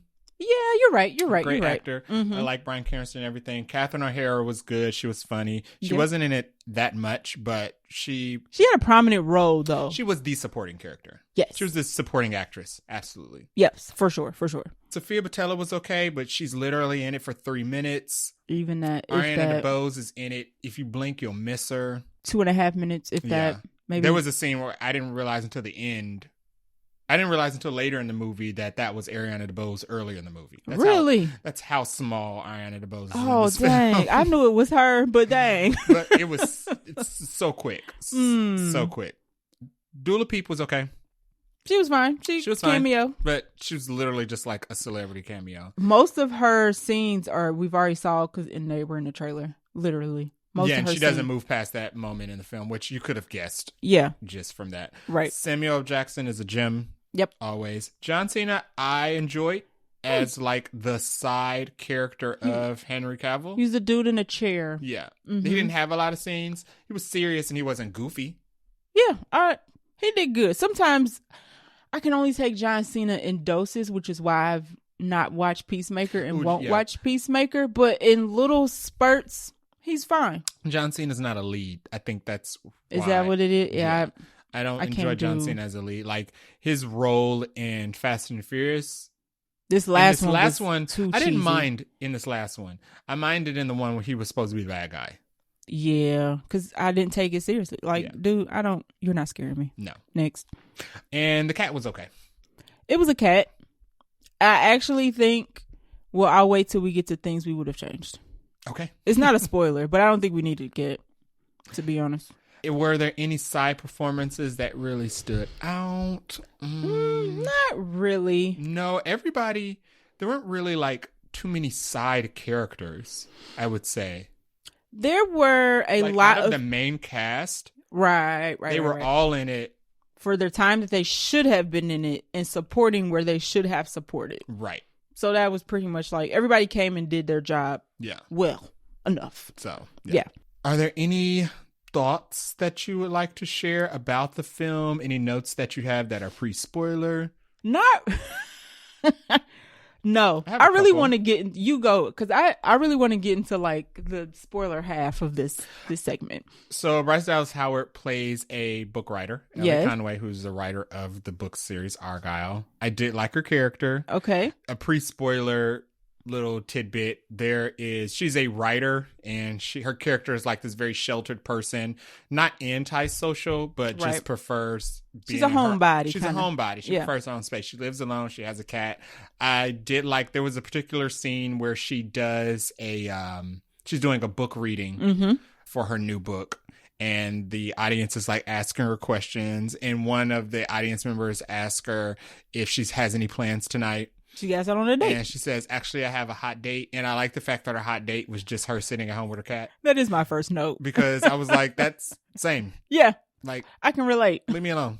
I look for, like, every week I look forward to the Friday where it's just like me and my pet, or just me and I get to chill and just watch whatever I want to watch without having to worry about waking up the next day. And her house was nice, so it wasn't like she would live in no shanty shack. Yeah. She had a nice house on the water. And when you have a house on the lake, right? Like that's where would you want to go for the weekend? That's where you would want to be. Yes, so, I did have that in my notes. I liked the rude Ethan Hunt take of Mission Impossible that Sam Rockwell was doing. Yes. And this movie had a lot of like Easter eggs and moments that reminded me of other films. Like which ones? Without spoiling, there's some like A Long Kiss Goodnight elements that take place in the film. It pays homage to like some scenes in Charlie's Angels. Okay. Which Sam Rockwell was also in. Right. It is very Kingsman-esque. I was surprised that you said you didn't realize, or I don't know if you said you didn't realize or you forgot that Matthew Vaughn did Kingsman, because this plays looks style-wise just like the Kingsman movies. Going into it, I completely forgot that Matthew Vaughn made Kingsman. That's interesting. So when I watched it, I was like, I was like, oh no, this is Kingsman. This is Kingsman. This dude has a style of directing. It looks just like it. Once again, if you don't like the style of Kingsman, you might not prefer this movie, but it plays just like it. As far as Henry Cavill's Argylle character, I know that Henry Cavill is a very big muscular dude, but it seemed like he was in a muscle suit in this whole movie. There's one scene where he almost looks like, you said he looks like Fisk. Yeah, it looks like he's wearing Wilson Fisk. Yeah, from Daredevil's muscle fat suit. What's Fisk's bad name? Kingpin. There it is. He look like the shoulders like poke out and they real sharp, and then his waist is real tiny with his little legs, and it's just, and the suit looks real. It's tailored, but it's ugly. It is a very ugly suit. Ugly. He almost looks like Johnny Bravo, but like in an ugly suit, tailored suit. But it looks like he has a muscle suit. He just looks too big. He looks like comically big, and the costume he has. It deliberately, he doesn't have any skin. Like, he doesn't show any skin. The only skin is like head and hands. Barely. I'm about to say, not even his neck. His suit covers his neck. No arms, no ankles. John Cena, who's just as big in real life, is like wearing a Hawaiian shirt. Like he's supposed to be on the beach. Luau shirt. Yeah, like he's supposed to be on a beach somewhere, and you can actually see his arms flesh. And stuff. So you're like, you're actually this huge. Henry Cavill looks like built a body. Henry Cavill looks like three kids in a stacked on top of each other. He looks like three kids in a trench coat with a top hat. That's what Henry Cavill looks like. That was that scene, because they pan out and you see Henry Cavill standing in like a park with this suit on. You're like, ooh, why does his shoulders and his waist look so disproportional? I liked the way it was shot. I like the color in this film. Agree. Very colorful. Agree. But it's like I think it's even more colorful than Kingsman films are. Especially in very specific scenes. They moved around a lot in this movie from place to place. Yeah. So there was a lot of scenery, but then there was also like, okay, this is obviously on a green screen because there's no place like this that exists. Yeah, and that looks like this. And there were clear like green screen scenes. Right, which I think that was the look maybe they were going for. I think so. Maybe. And there were a lot of twists in this movie that 3. I did not see.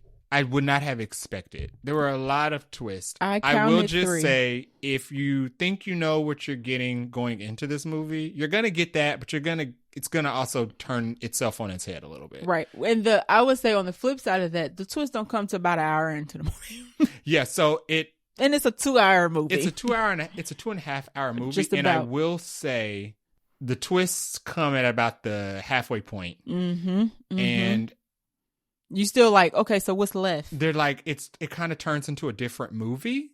A little bit. Yeah. Same premise, but a different movie. It turns into like a part 2. Yes. But part 2 definitely does drag. So it kind of has the Hunger Game effect, where the Hunger Games, the Ballad of Songbirds and Snakes, basically 2 different movies. That but halfway second half, point, it dragged a little bit. But there were some very good, some of the best parts were in the second half. The best parts were the twist. The best parts were the twist. The best parts are what you don't know going into the movie. Absolutely. Yep. Yeah. So those are my pre-spoiler notes. Okay. You had way more pre-spoiler notes. I think I'm just anxious to get into the spoiler part. So. Okay. So we are getting into our spoiler review section of our movie review of Argylle. If you have not seen the movie, you want to stop here. If you have seen the movie, feel free to join us in 3, 2, 1. Boom. So first, I guess to jump to do we want to go to I don't want to get into the first plot twist yet. Let me go over some other little notes. There weren't real. I guess I could have said these pre-spoilers. Yeah, okay. So there's a scene where Ellie is going to go meet her mom on a train because Ellie doesn't fly because she's paranoid. And this is where she runs into Sam Rockwell's character, Hayden. And that's in the trailer. And she doesn't know Aiden's a spy at first. And then you get the little tussle that you see in the trailer where Aiden's like, oh yeah, I'm a spy, by the way. Love your book. Which he actually does love her book. And for some reason, and I don't know why they did this. And I guess I know why. Ellie in her mind switches between Argylle, who's played by Henry Cavill, and Hayden when she sees Sam Rockwell. Right. So the audience, we're flipping between Henry and Sam, and it's super jarring. Yeah. And I do not know why. So, and it does it the whole movie. And so as he's fighting, Sam Rockwell's fighting, boom, boom, bam, kicking out the bad guys. Every now and then we flip from Ellie's point of view and we see Henry Cavill fighting, but he's doing it different. He's doing like a real suave, smooth, he's winking, he's smiling. And then we flip back to Aiden and he's like, he looks like Sam Rockwell. So he just looks regular and he's just fighting. And sometimes he's getting his butt kicked a little bit. And it's like, why? It was way too jarring. I didn't like that. I got why they did it. They did it to establish that when she sees Sam Rockwell, she sees Argylle, the character she's writing about. But you only have to do that maybe once or twice to establish that. They did it. They really played you like you were an idiot. The whole movie. They did it the whole movie. She blinked. Every time she blinked, it was flipping between Henry Cavill and Sam Rockwell. Yes. I did not expect to see Henry Cavill as much in this He's movie in pretty as he much was. the whole 3/4. But at least. Yeah, they basically she sees Henry when it's actually Sam Rockwell. Right. And I didn't like it. I got it. We got it. Yeah. She sees him. We got it. They just kept hammering the whole time. And it was kind of disorienting because on the train it was for sure, maybe because they were moving so fast, but they should have a flashing and epilepsy warning at the beginning of this movie. It's bad. It was crazy. Yeah. I don't know what effect. I don't know what you call that effect. It's like the blinking effect in Premiere Pro. It's just, that was not good. So I guess we're in the section of what we liked and what we didn't like. That was one thing I did not like. One thing I thought was crazy about the plot. So the reason why Aiden and I can't think of what the bad organization is. The Division. So the Division's the bad people. Aiden is a part of a group that's trying to help Ellie. So he's a good guy. Aiden is MI5. There we go. They're trying to get to this list, and this list basically has all the agents from the Division that, if this list gets out, it would take down the Division. So the Division wants the list to keep it under wraps. Aiden's crew wants the list so they can expose all these people. The fact that they both want her to finish a book to basically come up with how everything ends. Because like, well, you've been predicting the future, so we need you to finish this book so we know how it ends, was the craziest concept to me.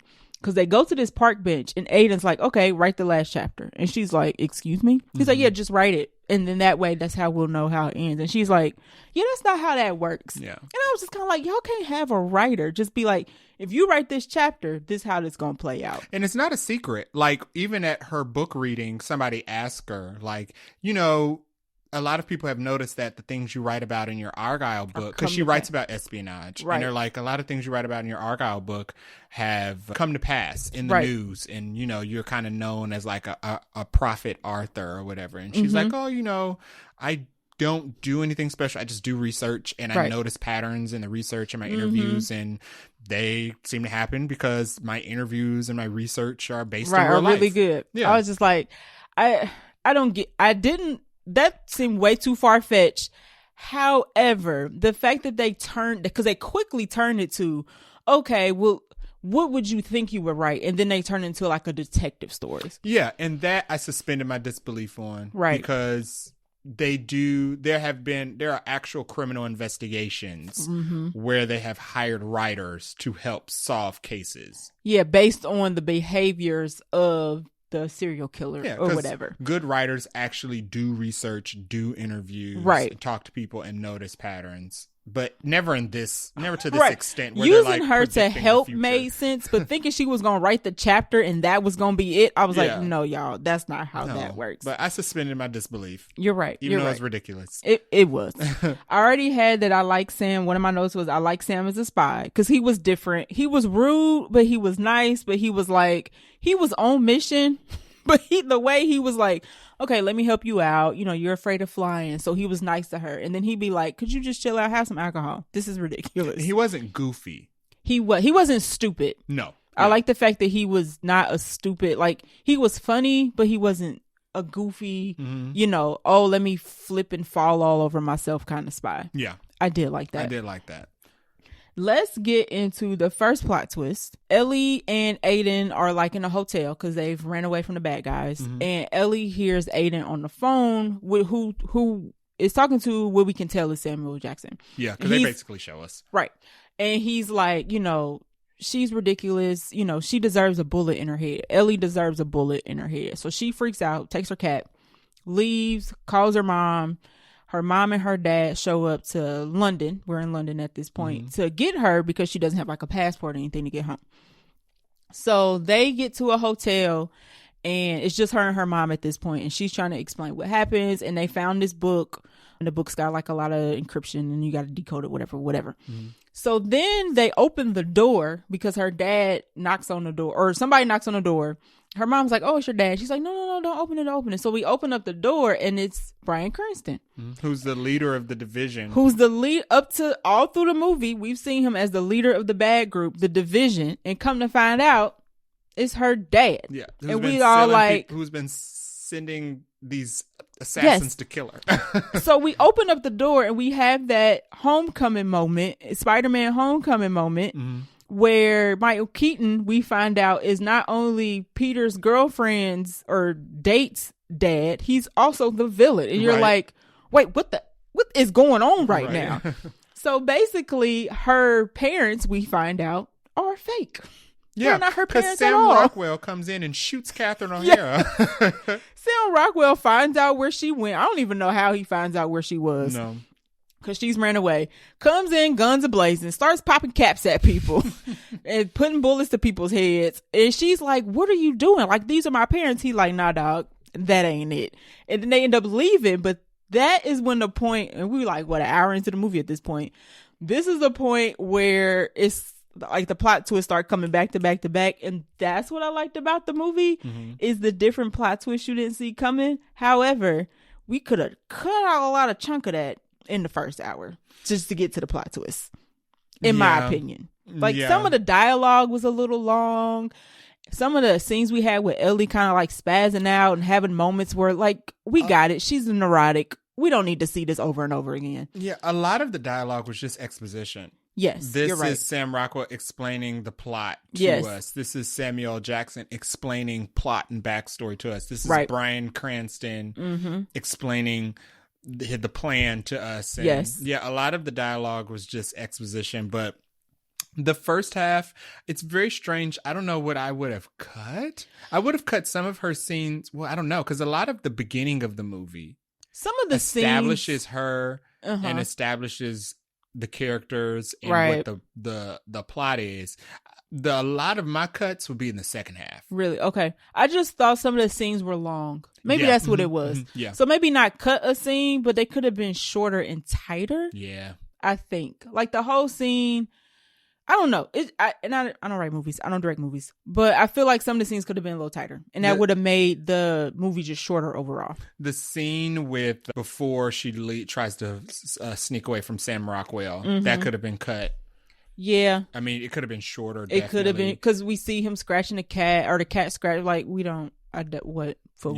And as I mentioned, alluded to this earlier. I didn't really think the cat was necessary. The whole movie. What did the cat add not really. to the movie? No. Really? Sam Rockwell's character has a cat allergy. So while he has rescued Bryce Dallas Howard, she has her cat, which right. has Obviously. been used as a central figure in the marketing. So everybody should know that she has a cat at this point. Right, in a backpack. Yeah, other than making a couple jokes about him having a cat allergy, didn't do anything. I mean, it was her like one and only pet, and it established that she had like this very close relationship to this cat, but overall, no. Because she has a scene where she, once we leave once we're running away from the fake parents, she forgets and leaves the cat behind, and he's like, either you go get this cat or we go save your life. And she's like, my cat's my only family, which obviously because the cat ain't lying. The cat's not a spy.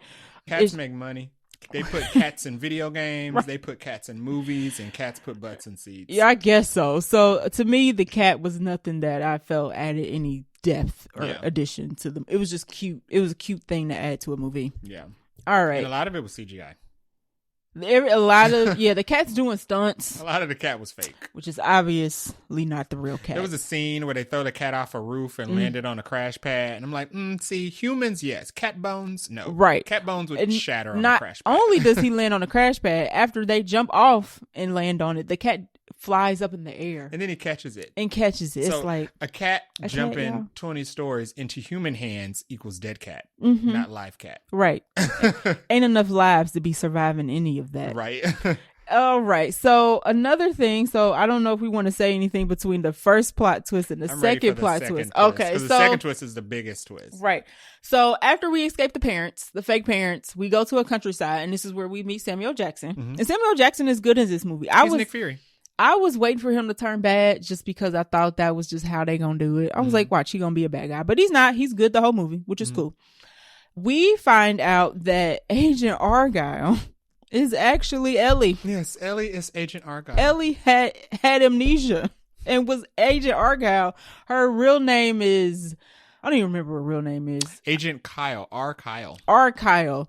Something like that. And we find out that there is no, she is the person. So it's the Manchurian Candidate / A Long Kiss Goodnight. Like you just said, Long Kiss Goodnight, where Gina Davis' character had amnesia from an accident or whatever. She was a spy. Totally forgot who she was and created a whole new life. In this instance, the Division got a hold of Ellie and they brainwashed her.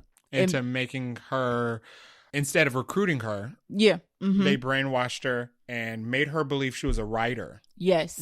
So they basically wanted her to retell the stories because there's they still need to find this list. So the list part of the story is right. There's the list that's still out there that needs to be found. And because she is the one who met up with the person to get the list, they're trying to get it out of her. Yeah. So she's writing this book and they need her to finish because her books are basically stories of her past. Her subconscious is... Yes. Her novels are birthed from her subconsciously remembering elements of her life as a spy. So the reason why her stories end up feeling like they're telling the future or predicting the future is because they actually happened. Because she's just rewriting her history. She just has amnesia and she doesn't realize that this is actually what happened. and they want her to finish her book so she can finish telling that what actually happened to the file that she gave away. And Catherine O'Hara isn't her mom. Nope. She's like the mad scientist who helped brainwash her. Correct. And Bryan Cranston isn't her dad. He's the head of the division. He's the head of the division. Who kind of took her under his wing, I guess. Yeah. Mm-hmm. Yeah. And it was a good... some people will probably say, oh, I saw that coming. I didn't see it coming at all. I didn't see either plot twist coming at all. So originally, up to this point, we know that she's worked with Samuel Jackson. Yes. And Sam Rockwell before she got amnesia. Right. And then the division brainwashed her and she's a writer. Uh-huh. I liked that. I did. It was good. I didn't see it coming. That was one of my notes. So a couple of my notes here, I liked her Ellie Conway portrayal because I liked that she was like flustered. And she played a good, very nervous character who kind of just had to like roll with the punches of dealing with Sam Rockwell. Right. And my next note after the reveal, before the reveal, but when they got to the vineyard and she's having the big long speech moment with Samuel L. Jackson and he's talking about grapes and wine and the difference between grapes made in France and the grapes made in Napa is because we're all products of our environment. It's about where you are, not what you are. And then we get the Agent Argylle reveal where he's like, "You're Agent Argylle." And she flips. She freaks. Yeah, she's like, "You're nuts." She immediately it's like A Long Kiss Goodnight where Samuel Jackson tells Gina Davis that she's a spy. Right. And she flips. She was like, "This is BS." Yeah. I don't believe it. And that's my next note was like, this is why this movie is 2.5 hours long, because now we're in a completely separate movie where we have to remind Bryce Dallas Howard that she's a secret agent. And I did not expect all those twists. Yeah. Right. And that's not even the last twist. No. So now that Ellie has come to, she's coming to terms, Aiden tells her, what actually happened and what led up to her he had been watching her for the last 5 years, and that's how he knew that she got brainwashed. They still have to go get the list from the keeper chick, and the keeper chick is played by Sophia Patel. Right. So Sam Rockwell explains that the person who got the blackmail information that they need to bring the division to light was actually her. She was the one who gathered that information. And before she had the accident and lost her memory, she has it given to a hacker, or a hacker gets it for her and gives it to a keeper. And then Ellie has to go to the keeper to go get it. Although that feels like a plot hole because they made it seem like Ellie gave it to the keeper, but then the hacker says, "No, I gave it to the keeper." Yeah, we gonna skip over that. So they do the Long Kiss Goodnight thing, right? Where Gina Davis cuts her hair and dyes it blonde. And goes on a mission. And she get a bad blonde wig. Bad wig. I don't like it. Cuts her hair, dyes it blonde. Her and Sam Rockwell go on a mission to the keeper chick. In the middle of the desert. Right. And then we get the next. Well, no, we don't get the next twist then. Yeah, we do. Yeah, we do get the next twist. We get a dancing. Catherine O'Hara, who it revealed to not have, who was wearing a bulletproof vest, so she's not dead. She shows back up. She does. And she's like, they all get together and they talk. And that's where Catherine O'Hara helps Bryce Dallas Howard remember even more details. Right, but there's one scene right before that. So the keeper gives Ellie the flash drives and she starts flipping through it. So she stops on one particular. So we see Bryan Cranston, we see Catherine O'Hara, and then she gets to one, but they don't show the audience. We just see Ellie looking at the screen like, "Oh my God." She's freaking out. And we're like, well, who is it? I thought it was going to be Sam Rockwell. Turns out it's her. Third plot twist is the fact that Ellie was part of the division. Yeah, she was always a double agent. Yeah. So we get 3 twists in, 20 minutes. And she assassinated the hacker who got the blackmail info from her. Yes. And she was always playing both sides. Yeah, that was the third plot. So we got the fact that her parents were fake. And then we got the fact that she was actually Agent Argylle. And then we get the fact that she was also a double agent. And not even Aiden, Sam Rockwell's character, knew that. Nobody He was knew like, that. I'm sorry, what? Tell me you lying. Bryan Cranston always knew that she was on the bad side. Yes, and Catherine O'Hara. So the rest of the movie, we spend... I guess they try to make the audience feel like, oh, now she's totally flipped and she's back to being a bad guy, because then Sam Rockwell gets captured and they beating him up, which alludes to the Charlie's Angel scene. Yeah, they have him tied to a chair. Beating him up, blah, blah, blah, blah, blah. And then we start diving into some ridiculousness of Matthew Vaughn. And we go full Kingsman. There's a scene, so Ellie actually doesn't go back to being bad. She's kind of doing the double agent thing where she's Bryan Cranston and Catherine O'Hara. She's acting bad too, but she's really trying to save Sam Rockwell and get the list to Samuel Jackson and take down the division. And there's two scenes that are absolutely ridiculous that were way too long. One is a firebomb smoke grenade scene, but they're colored smoke grenades, so they're like purple and pink and blue. And they do a full figure. You caught this. They do a full figure skating dance scene. Yeah. In the middle of the movie. Not in the middle. We're in the last third of the movie. Shootout scene, yeah. It's a shootout scene with the agents of the division and them two. And it's just full on choreographed like a figure skating scene. Because she's a skater. And we find out that her and Sam Rockwell used to be a couple before she lost her memory. Right. And the reason why he was so mean to her is because he's so frustrated that he knows the real her. So when she finally flips, he becomes a much nicer guy. But it's still kind of like, I get it. They a couple. We don't need to see this weird figure skating flash bomb scene taking out agents. Yeah. It was like 5 minutes that I'll never get back. I didn't mind it. I would take that out. In hindsight, now that I think about it, this falls in line with the church scene in Kingsman. Okay. That was like 10 minutes long of him killing all the people in the church. And it just took there was another scene where they were on the island in one of the Kingsmen. The Julianne Moore with the robot animals. Yeah. Oh, I have seen it. I was like, I ain't never seen that one. I have. The scene with the cell phone that made the people's heads explode in the fireworks. Yes. It's more of that. Also stars Samuel Jackson and Sophia Patella. It does. So that's when we went full King. Like the rest of the movie, kind of like the rest of the movie just had goofy. Like a more serious tone, but it was goofy. It was a comedy. It was an action comedy. It went straight action comedy. This went straight bonkers. Like this went like action. This went like full. Just ridiculous. Yeah, MDMA.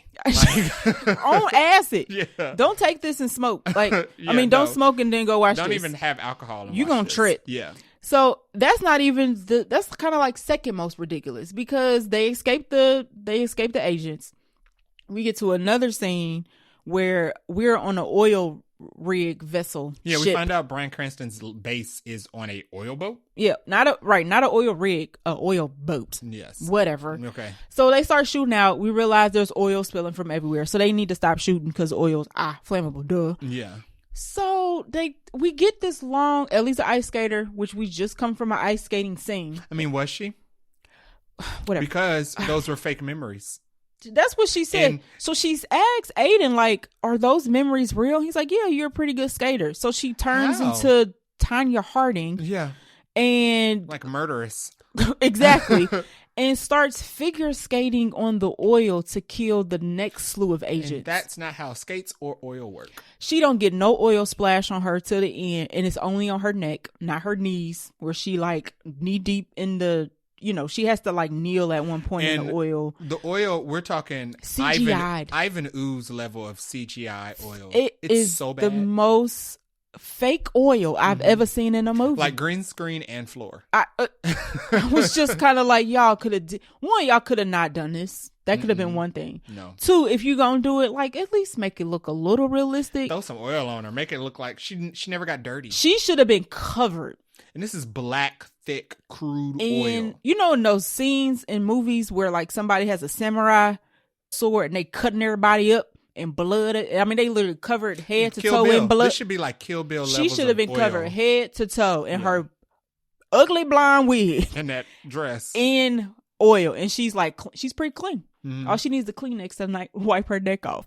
Ridiculous. I did not like it. Terrible. The movie was doing pretty all right with the plot twist, and then we got the two super goofy scenes, and I was like, "You're losing me. You're losing me. I'm lost. Come find me." I enjoyed the colored shootout with the colored smoke. Yeah, I enjoyed it. It was like the first mic drop of the movie, and it's a Kingsman movie, so I was like, you have to be ridiculous. I will guess. give you this. It's funny, even though it went on too long. Yeah. The mic drops, typically, I'm used to a James Gunn mic drop where it's like a 45-second mic drop. Yeah. They went the full 3-minute song. Listen, we got the whole whole soundtrack. The oil scene was bad. It was So ridiculous. bad. But So I bad. did give it 1/2 point for it being an original idea that I've never seen in something before. So, but I also had never seen like a scene like the church scene in the first one, or You're a right. scene with the people's heads exploding, Exploding. like the second in the other one. So. And she turns her boots where we're not sure where she got the boots from because she was in heels. Yeah, she's got combat boots. Somehow she got combat boots from somewhere on this oil boat. Mm-hmm. And she takes two knives, I don't know what kind of knives they are. They like super butcher knives. You've seen them before in movies. And she sticks them to her boots somehow. And that's how she turns her boots into ice skates. It's not how boots or knives work. She didn't have no glue, no tape, no rope. That she just sticks the knives on the boots. And I'm like, I know I need to suspend my belief, but my belief is in another theater at this point, watching a different movie. And she's like skating like Tanya Harding. Full blown doing a whole Olympic performance routine and killing people. And it was ridiculous. It was ridiculous. And then at the end, the whole point of the sequence was that they couldn't use guns because a spark could let the oil off. Right. And then she finishes off with using lighting everybody up. an AK-47 to spin around and shoot everybody, and not a single spark goes off. And we're in a room full of like metal. Nobody's even worried about it. No. So Aiden's not like, hey, don't do that. He's just chilling behind, with the cat. So, letting her do her thing. I would have cut that, but we get to the end of the movie. Yes, we are finally at the end of our 2 hours and 19 minutes. And they're sending the file. Bryan Cranston had gotten a hold of the file. They've killed the cat killed Bryan Cranston. And he scratches his eyes out by scratching it to death. Scratching him to death. So original. So they're like, we need to get off this boat before it explodes. Right. We're going to upload this data to Samuel Jackson. So they're uploading the data, and then Catherine O'Hara shows back up. And she's using a music box, which is what they use to brainwash her, to trigger her like Bucky. She's Bucky Barnes, Soldier. y'all. She turns into the Winter Soldier. So we do some Winter Soldier mess where she flips her, and Bryce Dallas Howard and Sam Rockwell have a fight scene, which was totally contrived and ridiculous. And too long. Because his thing was, I love you, so I can't kill you. Hit you. Listen, he did a couple blows, and at the end, I guess he gave up trying to fight her, and I'm like, why? Hit. He's like, I'm not gonna fight you, Ellie, because I love you. And it's like, you could punch her and knock her out. My thing is, why are we not going for Catherine O'Hara's character, who's controlling the ballerina? Yeah, nobody went after Catherine O'Hara's character. She's just chilling, turning it up. It goes off. Ellie comes out of it, and then she turns it again. I'm like, just shoot that. Shoot her. Yeah, and Catherine O'Hara is like Dr. Evil levels of ridiculous. She's not even based in reality. Right. She's not we're not taking her seriously at all. He could have threw a shoe at her, and that could have worked. And we would have been like, movie over. Yeah. We're good. She's like a complete clown. Who does take her out, though, is Adriana DeBose, who has been dead the whole movie. Since the first scene of the movie. Right. So she comes out of nowhere because she's been keeping track of Ellie too, I guess. She's been deep cover as a oil rig worker for the division, waiting for the day Ellie's memory would be unlocked so she could tag in and help her. Yeah, sure. But even the division didn't know she was alive? Nope, nobody. She just been living ridiculous. Rogue. She comes out of nowhere, kills Catherine O'Hara, breaks the ballerina, and then Ellie is back to her normal self, and her and Aiden now they're back being their normal selves. And they ride a speedboat off to the sunset while the oil rig boat explodes. Right. Yeah. And then we see a final shot of Agent Argylle and John Cena's character and Adriana DeBose also riding off on a boat. Because in the very beginning of the movie, which is very interesting. Oh, now I get it. So Catherine O'Hara's character, who's supposed to be her fake mom, is telling her, you need to finish this book.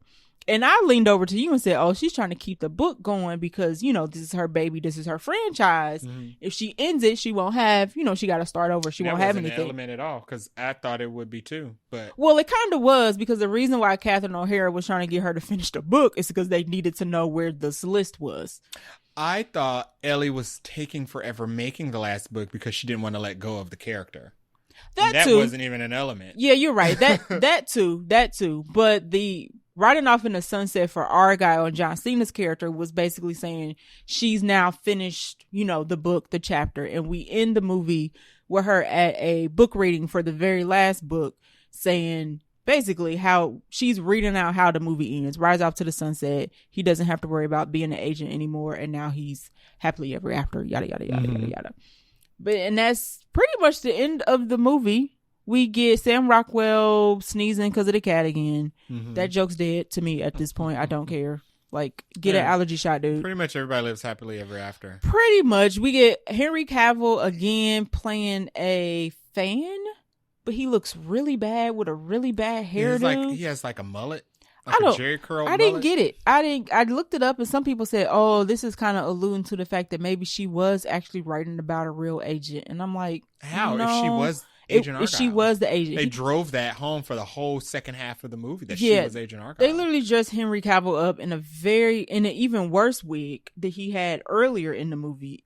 And they jack up his mouth like he's got like peanuts in his jaw or something. Or I don't know. He looks crazy. He's the very last shot we see of the movie. And then there's a mid-credit scene where it seems to be setting up a prequel to Argylle. Yeah, we get a mid-credit scene, which is very confusing. So it takes place 20 years ago, which is strange. I leaned over and was like, wow, we're really old. Because 20 years ago now is just 2004. Yes. It used to be 20 years ago. It used to be like 1980. Yeah, you know, but now it's just 2004 because everybody was just wearing like somebody was wearing a spaghetti strap. And I was like, wow, this is so long ago. Right. This is so modern still. A guy shows up to a bar called the Kingsman. Right. And says some back and forth. Spy mumbo jumbo to the bartender. The bartender's like, oh, I know. More spy mumbo jumbo back. And pulls a box from under the bar and gives it to him, and he opens the box and it's a gun with a silencer, and he's like, oh, you must be in some trouble if they sent you to me. And he's like, yeah, do Argylle. And then it's like Argylle book 1.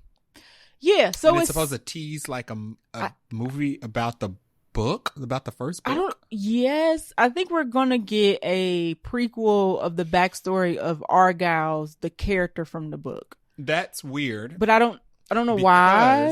I don't know why. That's weird because Ellie started the book series. Yes. 5 years ago. Mm-hmm.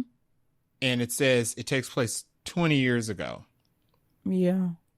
But yeah, we don't get into how she started the book. If her subconscious wrote the book, why would she start it 20 years in the past? Why would she start it in 2004? Right. Why wouldn't it be current to... Yeah. Asking questions. If her subconscious is just her rewriting her mission, why would she start it in 2004? We're probably asking questions that are not supposed to be thought about at this point. Wow, that's bad. I don't. So the movie is interesting because I went into this movie going, I think it's going to be a really fun, good time. It's going to be goofy. I'm not going to take it seriously. And then the end of it, I was kind of like, not quite enough for a good time for me. Yeah, and I went in like, this movie's going to be...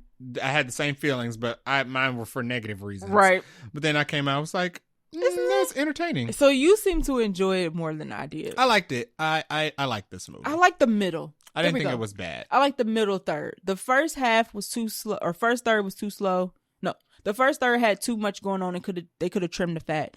The last third was too long-winded. See, I like the first and second third, but I did not enjoy the last third. Yeah. Interesting. And cause especially with the whole... She's brainwashed and Sam Rockwell doesn't want to fight her back because he loves her. Like, you can just hit her with a crowbar just so she's unconscious so you can finish the mission, and then you can take her... Could have took a crowbar to Catherine O'Hara. Or you could have popped another cap in Catherine O'Hara. Right. And this time in the knees. I don't know why he didn't shoot Bryan Cranston. Why knock him out? Why shoot Catherine O'Hara when they had Bryce Dallas Howard and she thought they were her parents? Right. Why shoot Catherine O'Hara and then just knock Bryan Cranston out and leave? He is... The division. He's the head. Mm-hmm. Pop the sucker in the head. Keep it moving. And that would have ended Why the would movie, you leave him in charge? You right. You are not wrong. It would have ended the movie, but which could have been okay. Spider-Man knew how to do it correctly. Yes. Where he found out that he could have killed Michael Keaton in the car, but he didn't because he couldn't. He had to be undercover. Right. They wrote that better. It was much. Come on now you comparing two very different movies here. I enjoyed the movie, even though I do acknowledge it had issues. I do think the C+ cinema score is a little harsh. I don't think it was that. This movie was not that different from Kingsman. Right. You said that got a B or B+. So I don't see how people really liked Kingsman, but see this as something completely awful because I don't see a difference. I agree with you there. Yeah. I think the C+ is a little harsh. Like, you can't tell me the difference between this and But would I give Kingsman, it something higher? Other than the fact that this was led by a woman. Maybe that's why.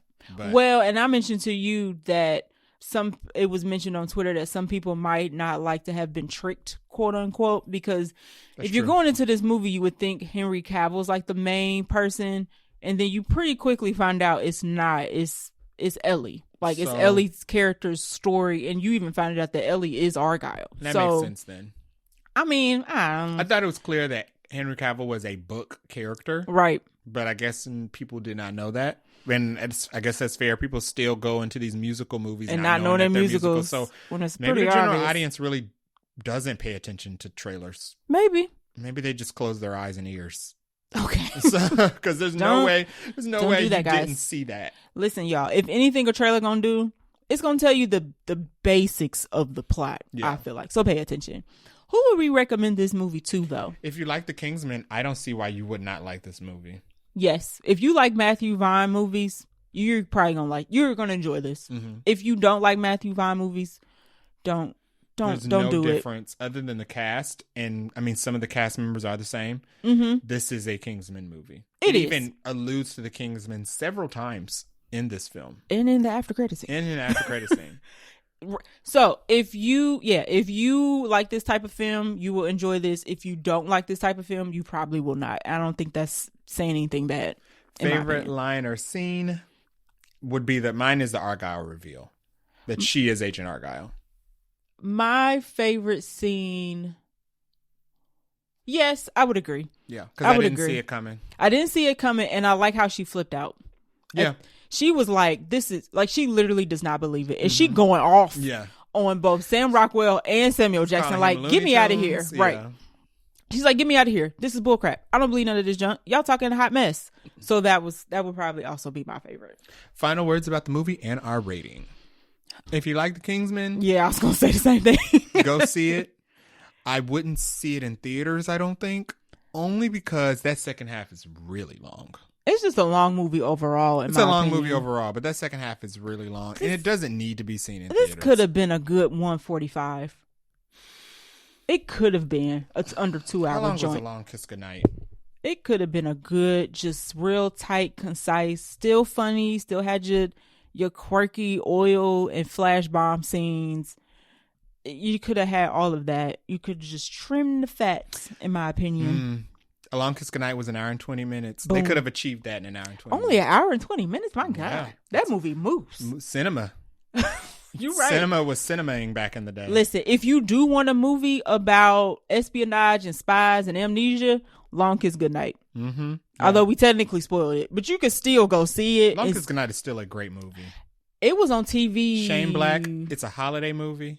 It's a Christmas movie. Yeah, it's absolutely a Christmas movie. It's a Christmas movie. Brian Cox, Gina Davis, Samuel Jackson. Like, Brian go Cox see this movie. Yes. He was her handler. He was.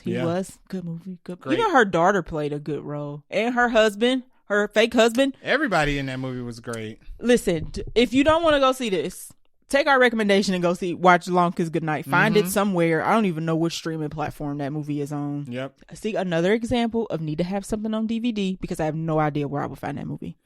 None. Yeah, no, and they don't play it ever on TV. It's on TNT every now and Blue Moon. Yeah. Every other blue moon at that. Mm. So yeah, that's what you have to take from this episode. If you like Kingsman, go see Argylle. If you don't, go see Long Kiss Goodnight. Yeah. There it is. Same plot, more serious tone. Same actors. There you go. Right. And Samuel Jackson don't ever fail for me. So there you go. So was it worth the theater? I didn't mind watching it in the theater, but I don't think it's necessary to see it in a theater. I think it'll do really good on streaming, hopefully. No, I disagree with you on that. I think people are just going to bypass this movie altogether. Probably. Yeah. Yeah. Oh, well. Henry Cavill got something else to come out this year. So maybe I also don't know if people are gonna go see that. Guy Ritchie movies usually don't make a lot of money. Yeah, we did just talk about that. So we'll see. We'll see. We'll keep you guys abreast of what comes of that movie and when it comes out. So that is our review of Argylle. What are we doing next episode? We don't know. I was gonna say next weekend is the Super Bowl, so we're definitely gonna do a lot of the Super Bowl trailers. Yep. We're expecting to see some big ones like Deadpool for example, and maybe some new trailers for movies that we already know are coming. I hope we get another Furiosa trailer.